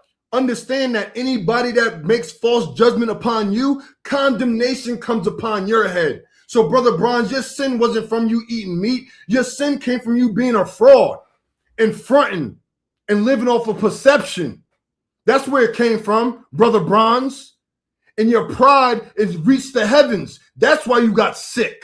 Because you wasn't defending the innocent, the widows, the fatherless, like I was, like I do. Been doing.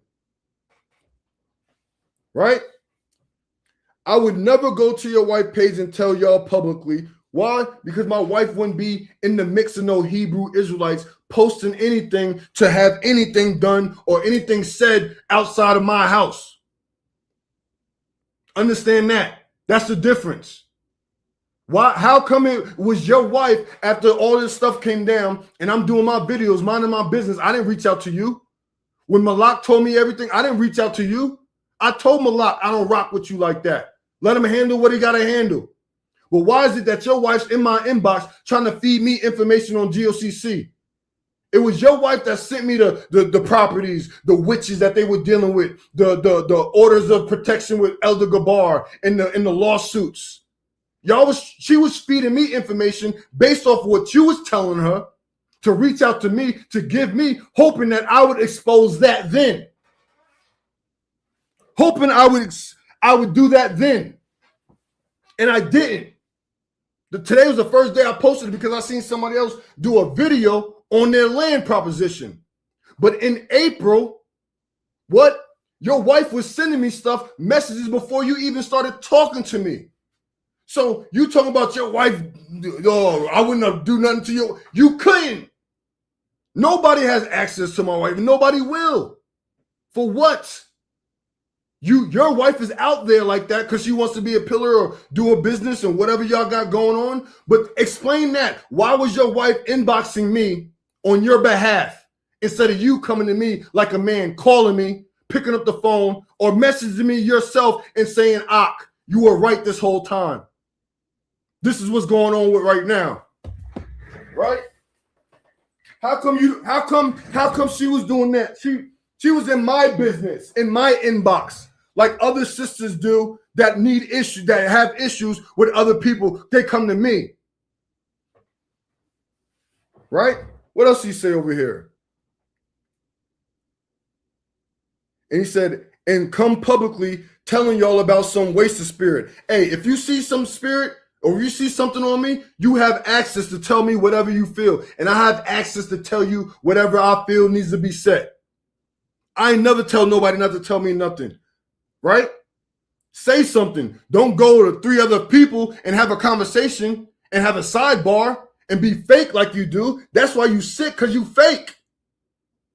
You fake.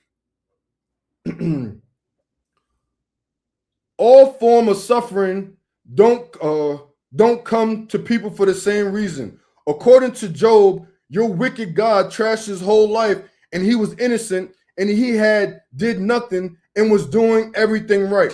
Listen, I just Bible flipped to Job 15 and 16, right? So at the end of the day, I understand that. But I'm telling you, because I know you, because I'm a discerner of spirits, I know why you got sick. I'm telling you why. It's not because you was eating meat, unless you was a gluttonous. So you have to have some other, confess some other faults. You was a gluttonous in that you overate and you were indulged in your flesh. That's why you got sick, because you didn't cleanse, you didn't fast, you didn't exercise. So all that buildup made you sick, right? But that not the God I serve. That's Paul and the Pharisees and the Roman Catholic Church's God, not mine. I don't serve no God who gives life and then kills it. You have one God who created blood and one underlying who spills it. Listen, I'm not even this. You sound stupid, man. You sound dumb. You sound dumb. Listen to yourself, man. Right? Keep going. I ain't told nobody that. You ain't tell nobody that? You didn't tell nobody that? I just read it. So you a liar. So you're a liar. I just read it. You never told nobody that. I just read it. Right?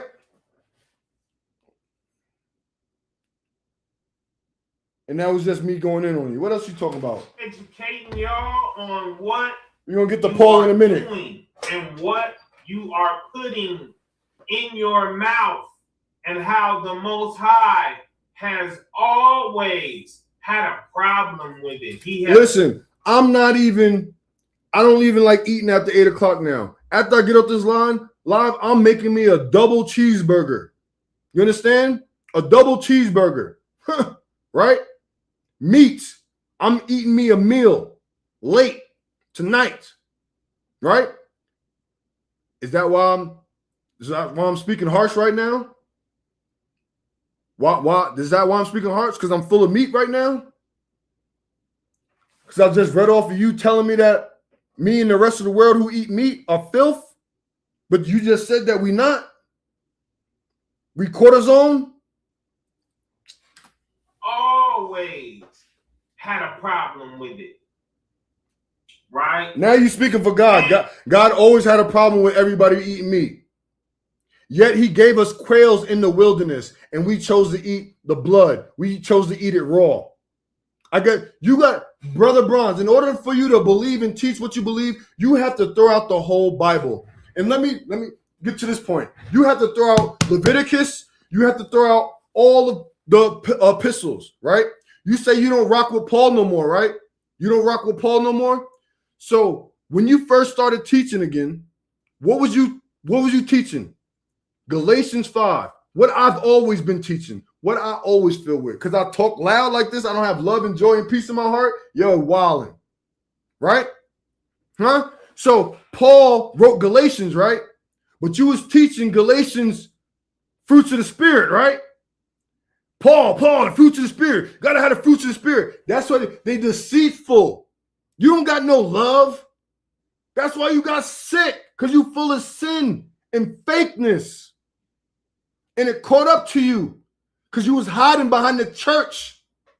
And then the church was slowly playing you anyway. To where when you left the church, they said you didn't have no position. You wasn't nothing. Your works didn't even count to them. And yet you had your wife in my inbox and you didn't come to me? You had your wife inboxing me, feeding me GOCC info like I was going to leak it? That's what you wanted to do. Hey, get this info to Brother Davis. I bet you leaked this out. I bet you, hey, get this to Brother Davis. I know he going to leak this out. I know he been waiting for this right here. That's how you talk, my guy. That's how you talked in front of me. You sounded so slow, my guy.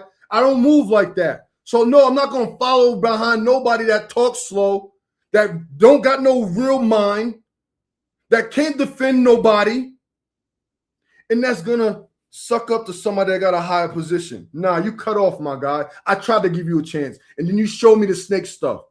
The people you did connect me with, now when you came to my Airbnb, when you seen what I was on, right? Now you're telling these people, hey, don't mess with that brother. Don't mess with this brother now. We're going to form this group chat. We're going to do this. We're going to do that. Now you put me in a group chat. Y'all can't answer the questions in the group chat.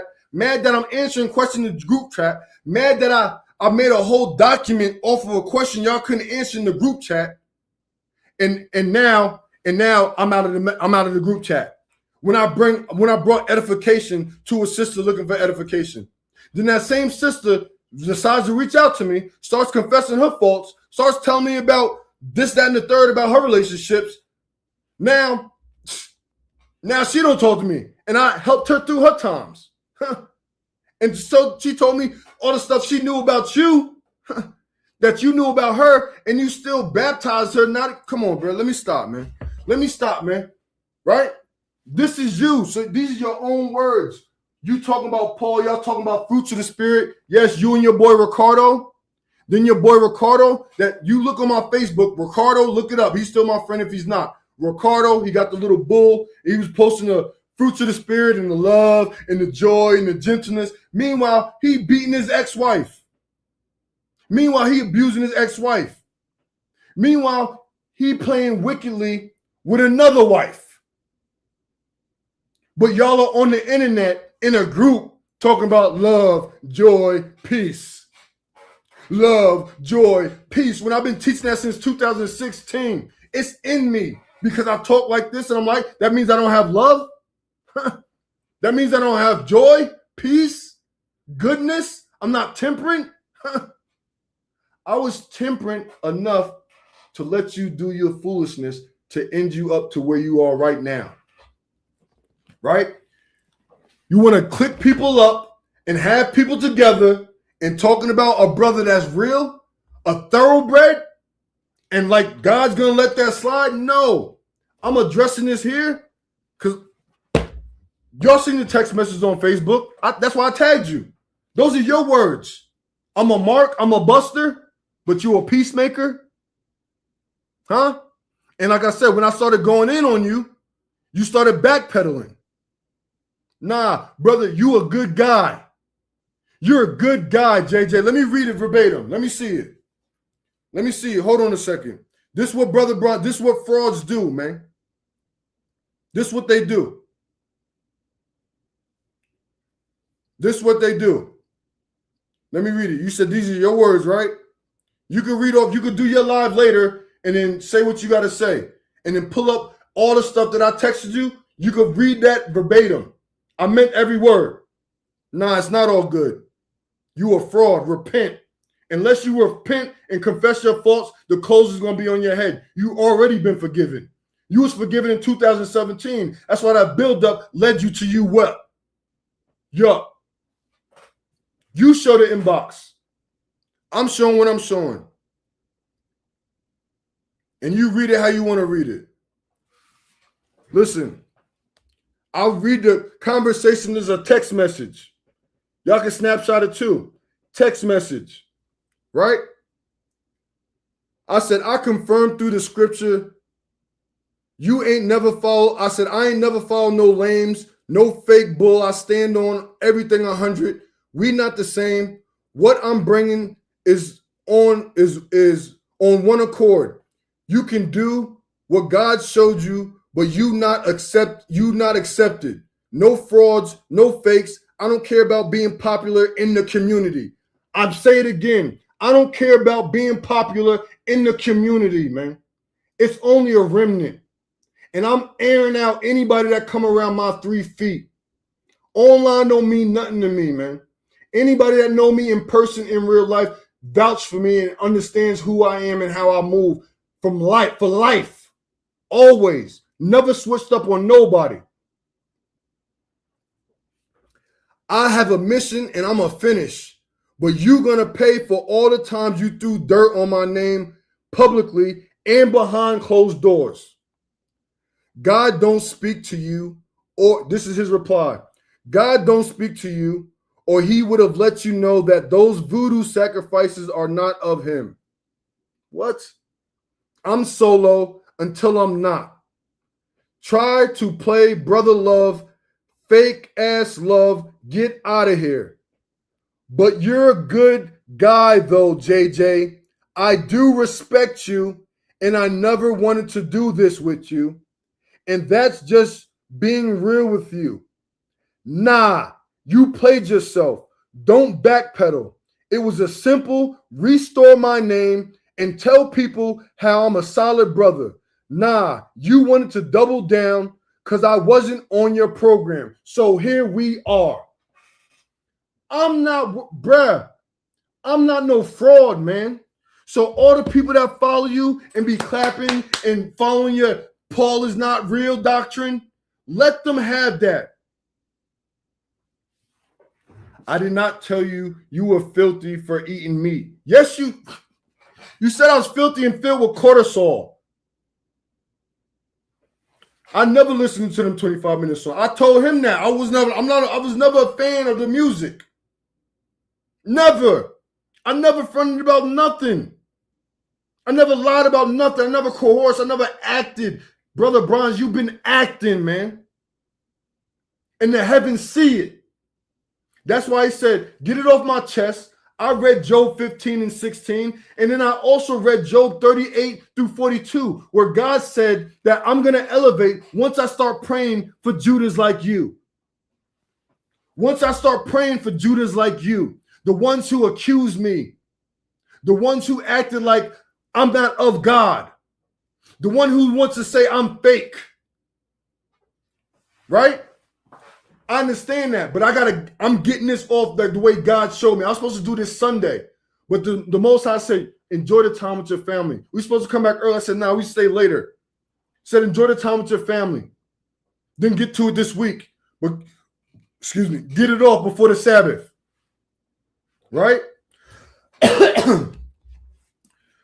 Where am I at? So this is nonsense. So I told him the last thing I said. Look what I told him to get out of here, man. I said, get out of here with that. You want to pause it? He fronting, man. I don't front. I'm the card puller.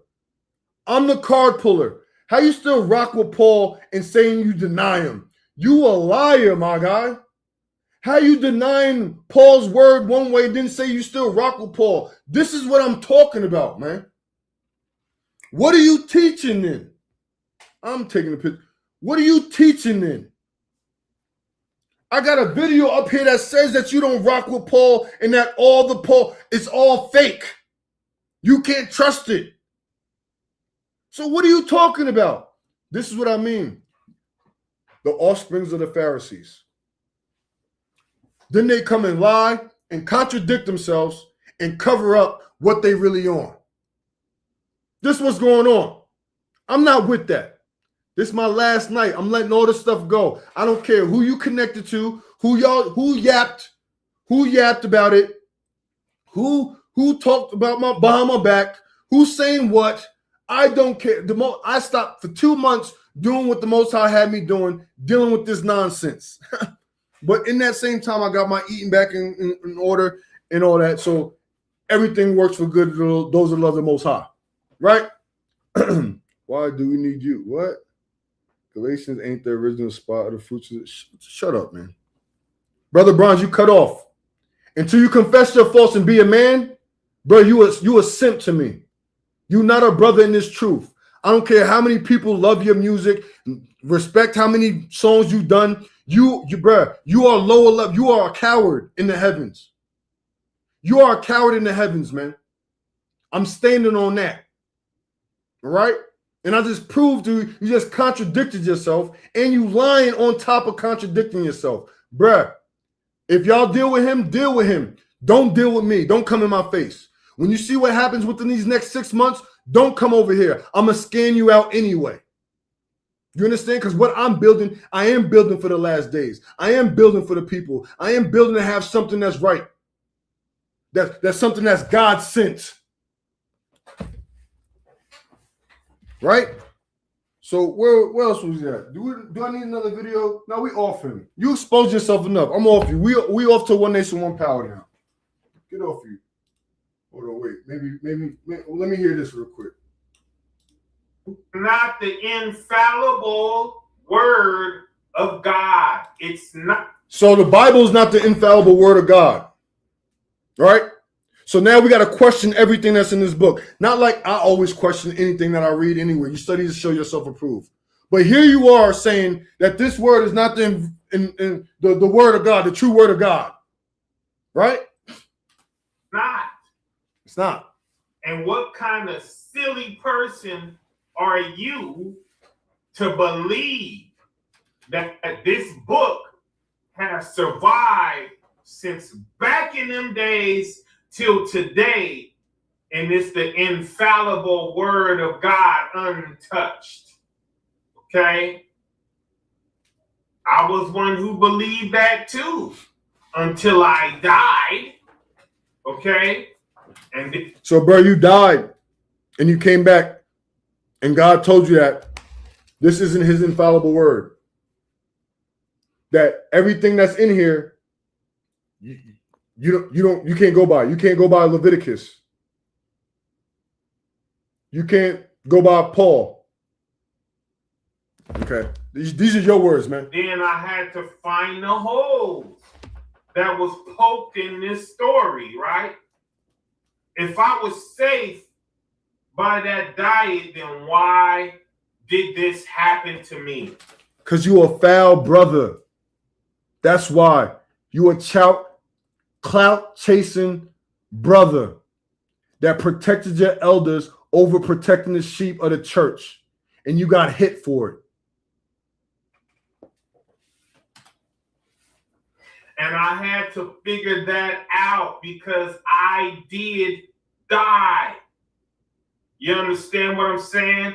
And if your heart wasn't so cold, that would mean something to you. So now you want pity because you died and came back and teaching false doctrine and still playing brothers behind closed doors. You dying and coming back and getting a chance, that should mean something to you. That should make you want to say, you know what, I'm sorry, my bad. Even when we was in person, you couldn't even get it out. Ask your wife. You couldn't even get out an apology and say sorry. And you started to, and I said, you know what, it's all good. Why did I say it's all good? Because I said, I'm about to prove him with his own actions. Prove to me that you know I'm stand up and that I've been doing the right thing since day one. Prove that to me. By us linking up and making something happen for the greater good. But no, you want people to follow you and your doctrine and what you believe and what you're trying to do. Now, what have you done since you've been out there with all the land that you have? The vineyards, right? Y'all pumping $7 watermelons, 1,000 watermelons. What have you done on your land? Have you invited people to come live there? Have you set up trailers there? Have you actually built a congregation where you was at? Bro, I support you. No, support me by telling the truth, man. I am having fun. I'm getting this off my chest so I can move on with the rest of what God got me going on. This is what I'm doing. Because you're not a man of your word. You're not a man, period. You can't confess your faults and own up to your errors and what you do. You have no place around me. This is you. Man, we have a brother. I'm the brother. Who passed away twice you're the brother, in you're the one brother. night and came back. We have a brother like this. Let me try to tap in and see if I could at least. I tapped in. I wanted to tap in to see if that life-changing experience changed you, but it did not. But it did not. But just like your Pharisees before you, you know how to pull some people to you, right? Using the sympathy, I died, I came back, got these visions, you came back, you died and seen God, and coming back with false doctrine. Please try to hear some of what he's saying, what he saw, what happened, right? But you so cold-hearted, you got that piece of stone in your chest that's supposed to be a heart, but it's just a cold stone, and you have no feelings.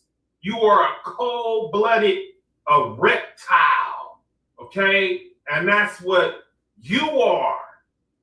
And that's why it's so easy for you to lick your lips and eat this dead animal and go against everybody who has something to say about it.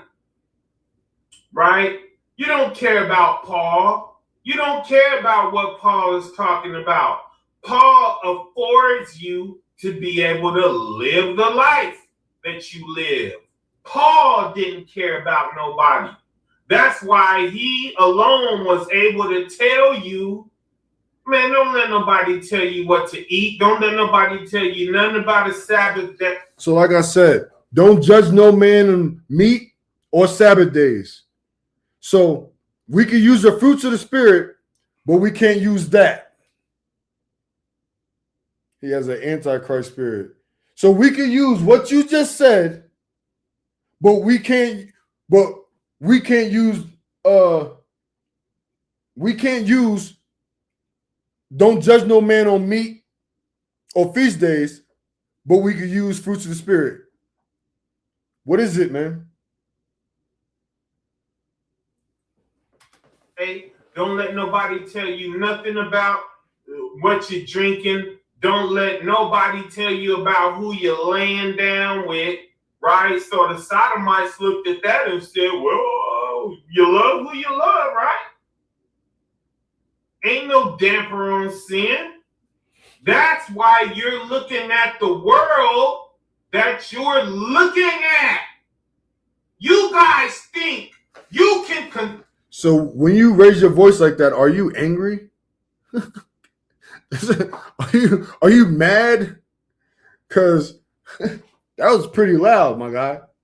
Like, I see the passion, but I believe if it was me getting boisterous like that, it would look like anger.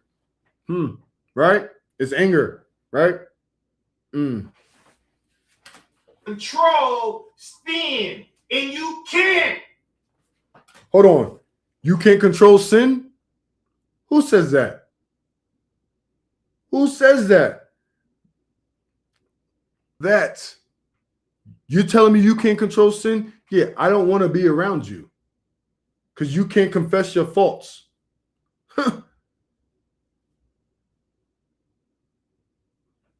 I can respect a brother lies in truth at the same time. Bro, I don't do antinomies, man. That's how you get your people. That's how all the people that follow you, you fool them with your antinomy, with your lies and truth at the same time, my guy. That's how you got it from the Pharisees before you, man. I can't make this up. And it's getting late now. I'm about to wrap this up. Maybe tomorrow, this is DOCC and Bronze. That's cool. Tomorrow we're going to deal with the One Nation, One Power people. I need to catch up with that sister anyway, right? But listen, I stand on everything I say, my guy. Everything. I ain't never backpedal like how you was doing in the comments. You went from calling me a mark and a buster to saying, hey, JJ, you're a good guy. I really like you. Stand on something. You stand on something, man. You went from calling me a mark and a buster and that you're going to be the worst enemy for me. You would be the worst enemy. Bro, I told you I'm not that guy. You labeled yourself my enemy. I never said that. You said it with your own words. Hold on, let me read it. Let me read it. Because you were somewhat trying to threaten me or something. As you back down off me. Back down off me. Oh, you root for me? I root for you. Here you go. There you go. Let me see that. You root for me. You root for me, but you talk about me. But you throw dirt in my name. Right? Okay. Okay. I get you. I get you. Where the other comment at? Put that back up there. Let it be known.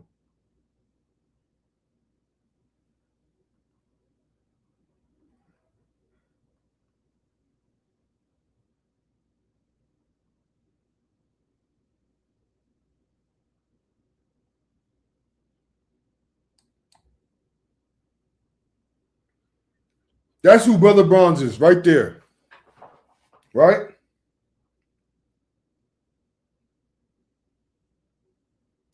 I said, he says,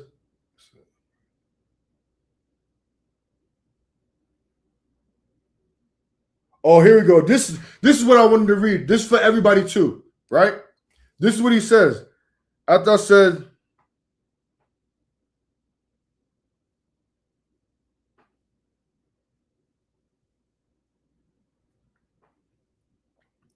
he says, you just be making statements and believing your own projections when you should be trying to ask questions and find out how brothers really feel. Stop thinking you know all the time. That's what I do. I ask you, how do you feel? But you cowards out there, when I do that, what are you talking about? What are you talking about? Nobody said nothing to you. Nobody said nothing about you. This is what y'all cowards do. And then y'all go and post and act all like y'all nice and behind closed doors. Y'all the really wicked ones, man. You're not gonna go find nobody, my wife, my son, nobody that knows me on purpose in person is gonna tell you that I don't act righteously everywhere I go, with everybody who I deal with. Nobody's going to tell you that.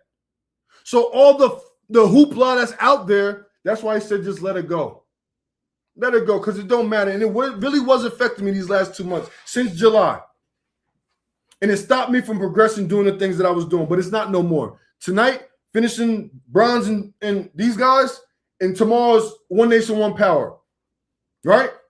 Because he said before, as long as I do it before the Sabbath, we good. Right? What is Tuesday? Tuesday, Wednesday, tomorrow. Yeah. Tomorrow we finish them up. But now, this is what it says. Find out how brothers really feel. You can't find out how brothers really feel because you got brothers going in other brothers' ears like little chicks saying, oh, look at this brother, he's cold-hearted.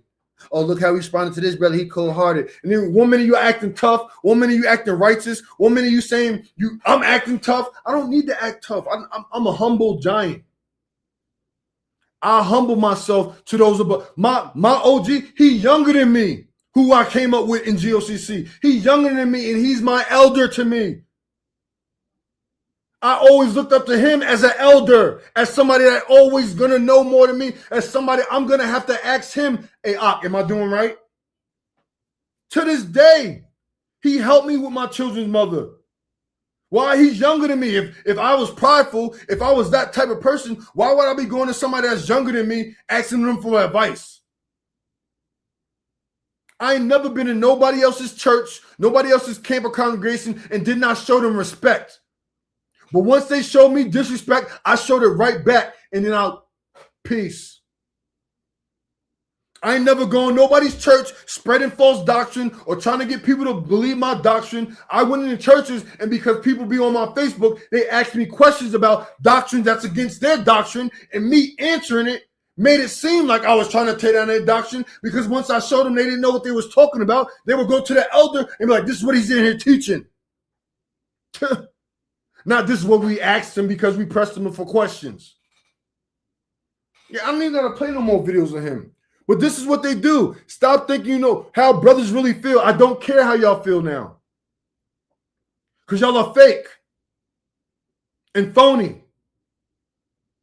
And that's why y'all go through the things y'all go through right now.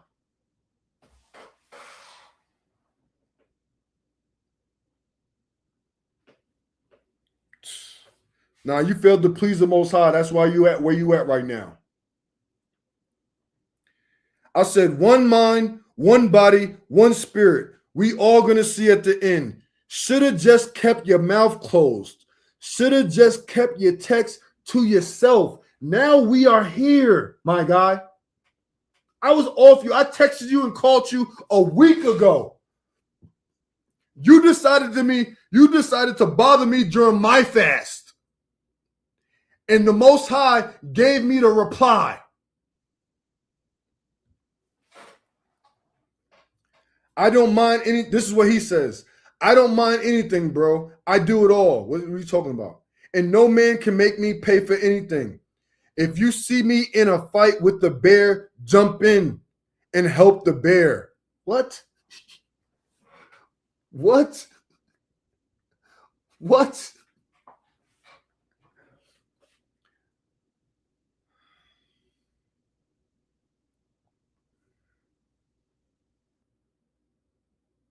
This is what he say. I want to read this too. Well, the solid, because I told him I'm a real person. I'm real, right? Well, the solid and the real care about other people's perspective. No, the heck we don't.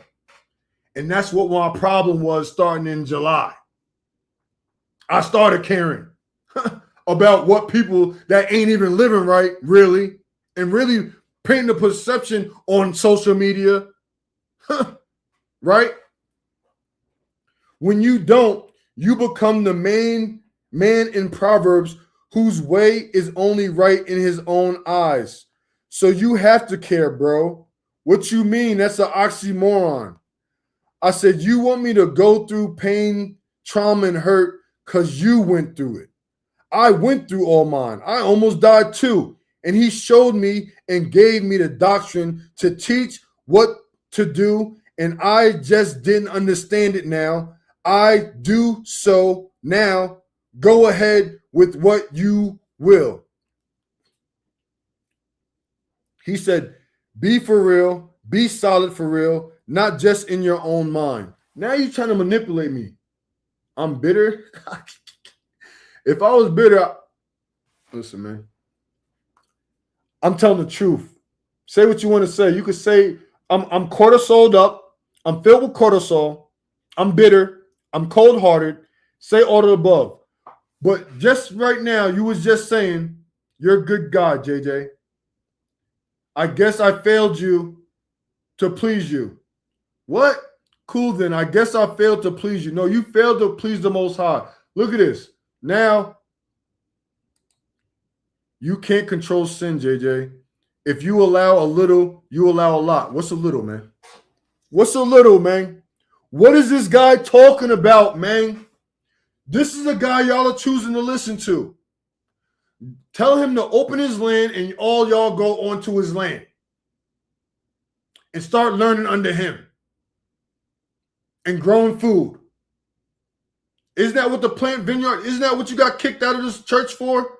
Because you was raising money to plant vineyards? Where's your vineyards at?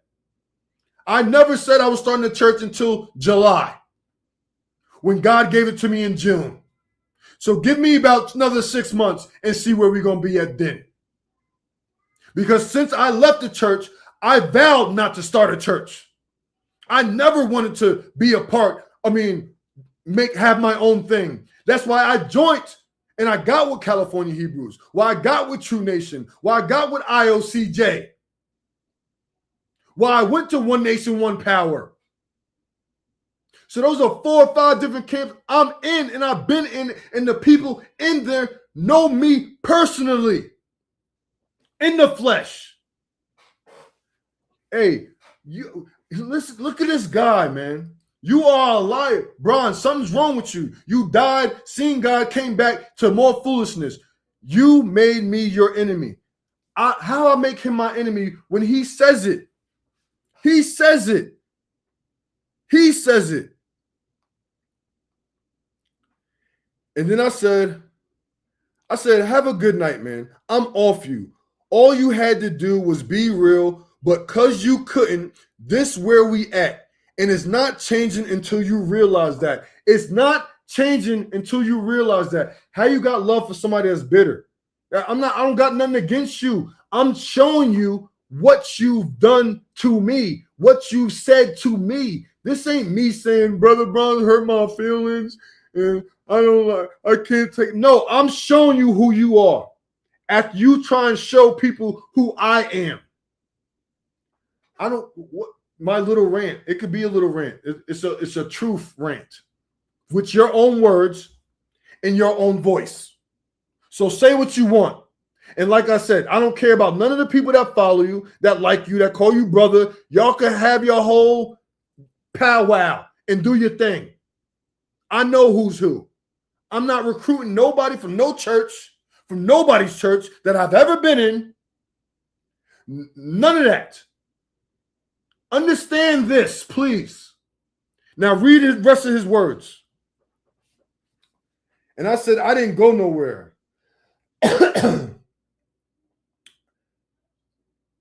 Oh, that's what he said. He said, well, the solid and the real care about other people's perspective. My reply is, not when they're wrong about my perspective and being lied to by witches and warlocks hating on me. Nah, I don't care about the blind who lead the blind. Christ said they fall into the ditch. Have a good night. I'm off you, my guy. All you had to do was be real, but because you couldn't, this where we at.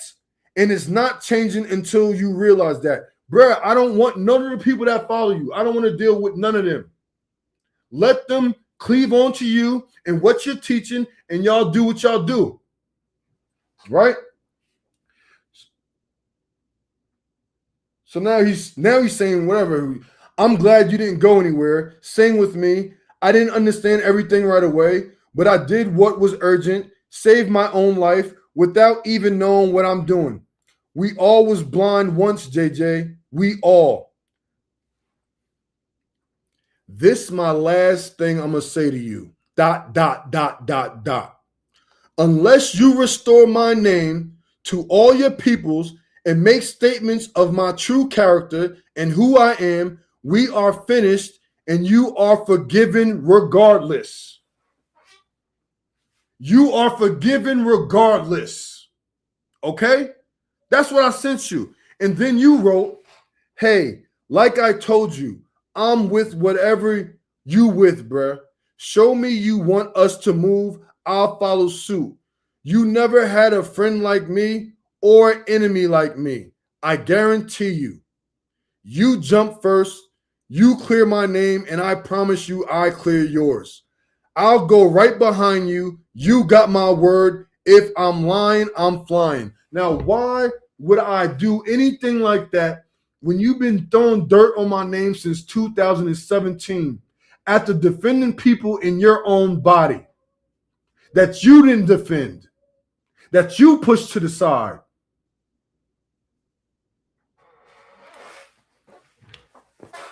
Listen, all that fake chivalry and stuff, I'm proud of you, bro, for real, for real. Bro, that's the fake stuff that you do, my guy. That's what you have to live with, not me. My heart is clean. My mind is clear. I'm clearing you right now in that church. I had a sister come to me the other day about that church, scared to tell me. But you know, also know what? It also seemed like them elders or deacons sending people my way to see how I'm going to react to somebody coming into distress. Right? But I wouldn't say nothing. But that's how this works, man. But I'm no longer worried about the online stuff, man. I'm going to keep doing exactly what I've always been doing, posting when I want, how I want. Posting what I want, how I want, when I want, but focusing more in the physical and actually building what I should have been doing when I left. That's my focus moving forward. Now that I address this, and it's clearly shown what time this brother's on. Clearly shows what time this brother's on. So with that said, like I said, I forgive you. Let me hold on. Because I didn't get into those. I'm going to get into the scriptures tomorrow. I wanted to do my flip. I'll do my flip tomorrow. I'll read my flip, what I learned from my flip from Job 15 and 16, and understand what I needed to do, and God showed me what I needed to do, and him give me a pass to do this right here, to expose these people with their own words in their own voice, not caring who flocks to them, because I don't want none of y'all flocking to me.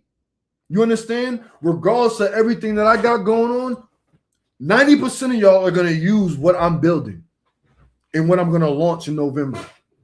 A lot of y'all. Okay? Even in the church.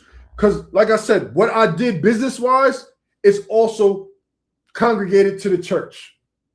Why? So now the people that do join and do fellowship and do congregate and do pay tithes, you'll have PTO.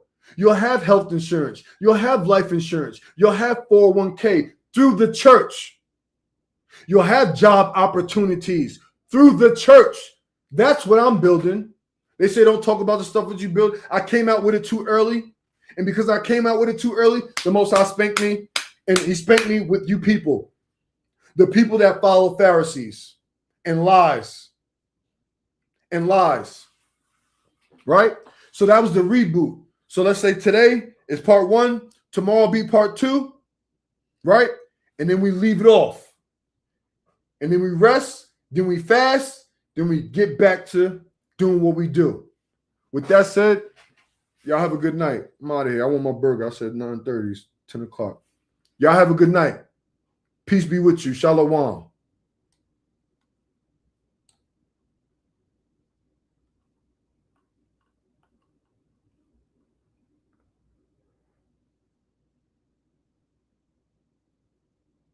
Bro, I'm not mad at you, guy. I'm not mad. I just had to get the frustration off my chest of having to defend my character when you could have did it. When you could have did it. That's what I was frustrated about. Right? But that's off. You're forgiven. Like I told you in the text, I didn't respond to you. You sent me 2 texts after that. I didn't respond to you. You're talking about you go first. You restore my name. Restore your name for what? I can't restore your name. Your name is... If you don't know, now you know. Peace.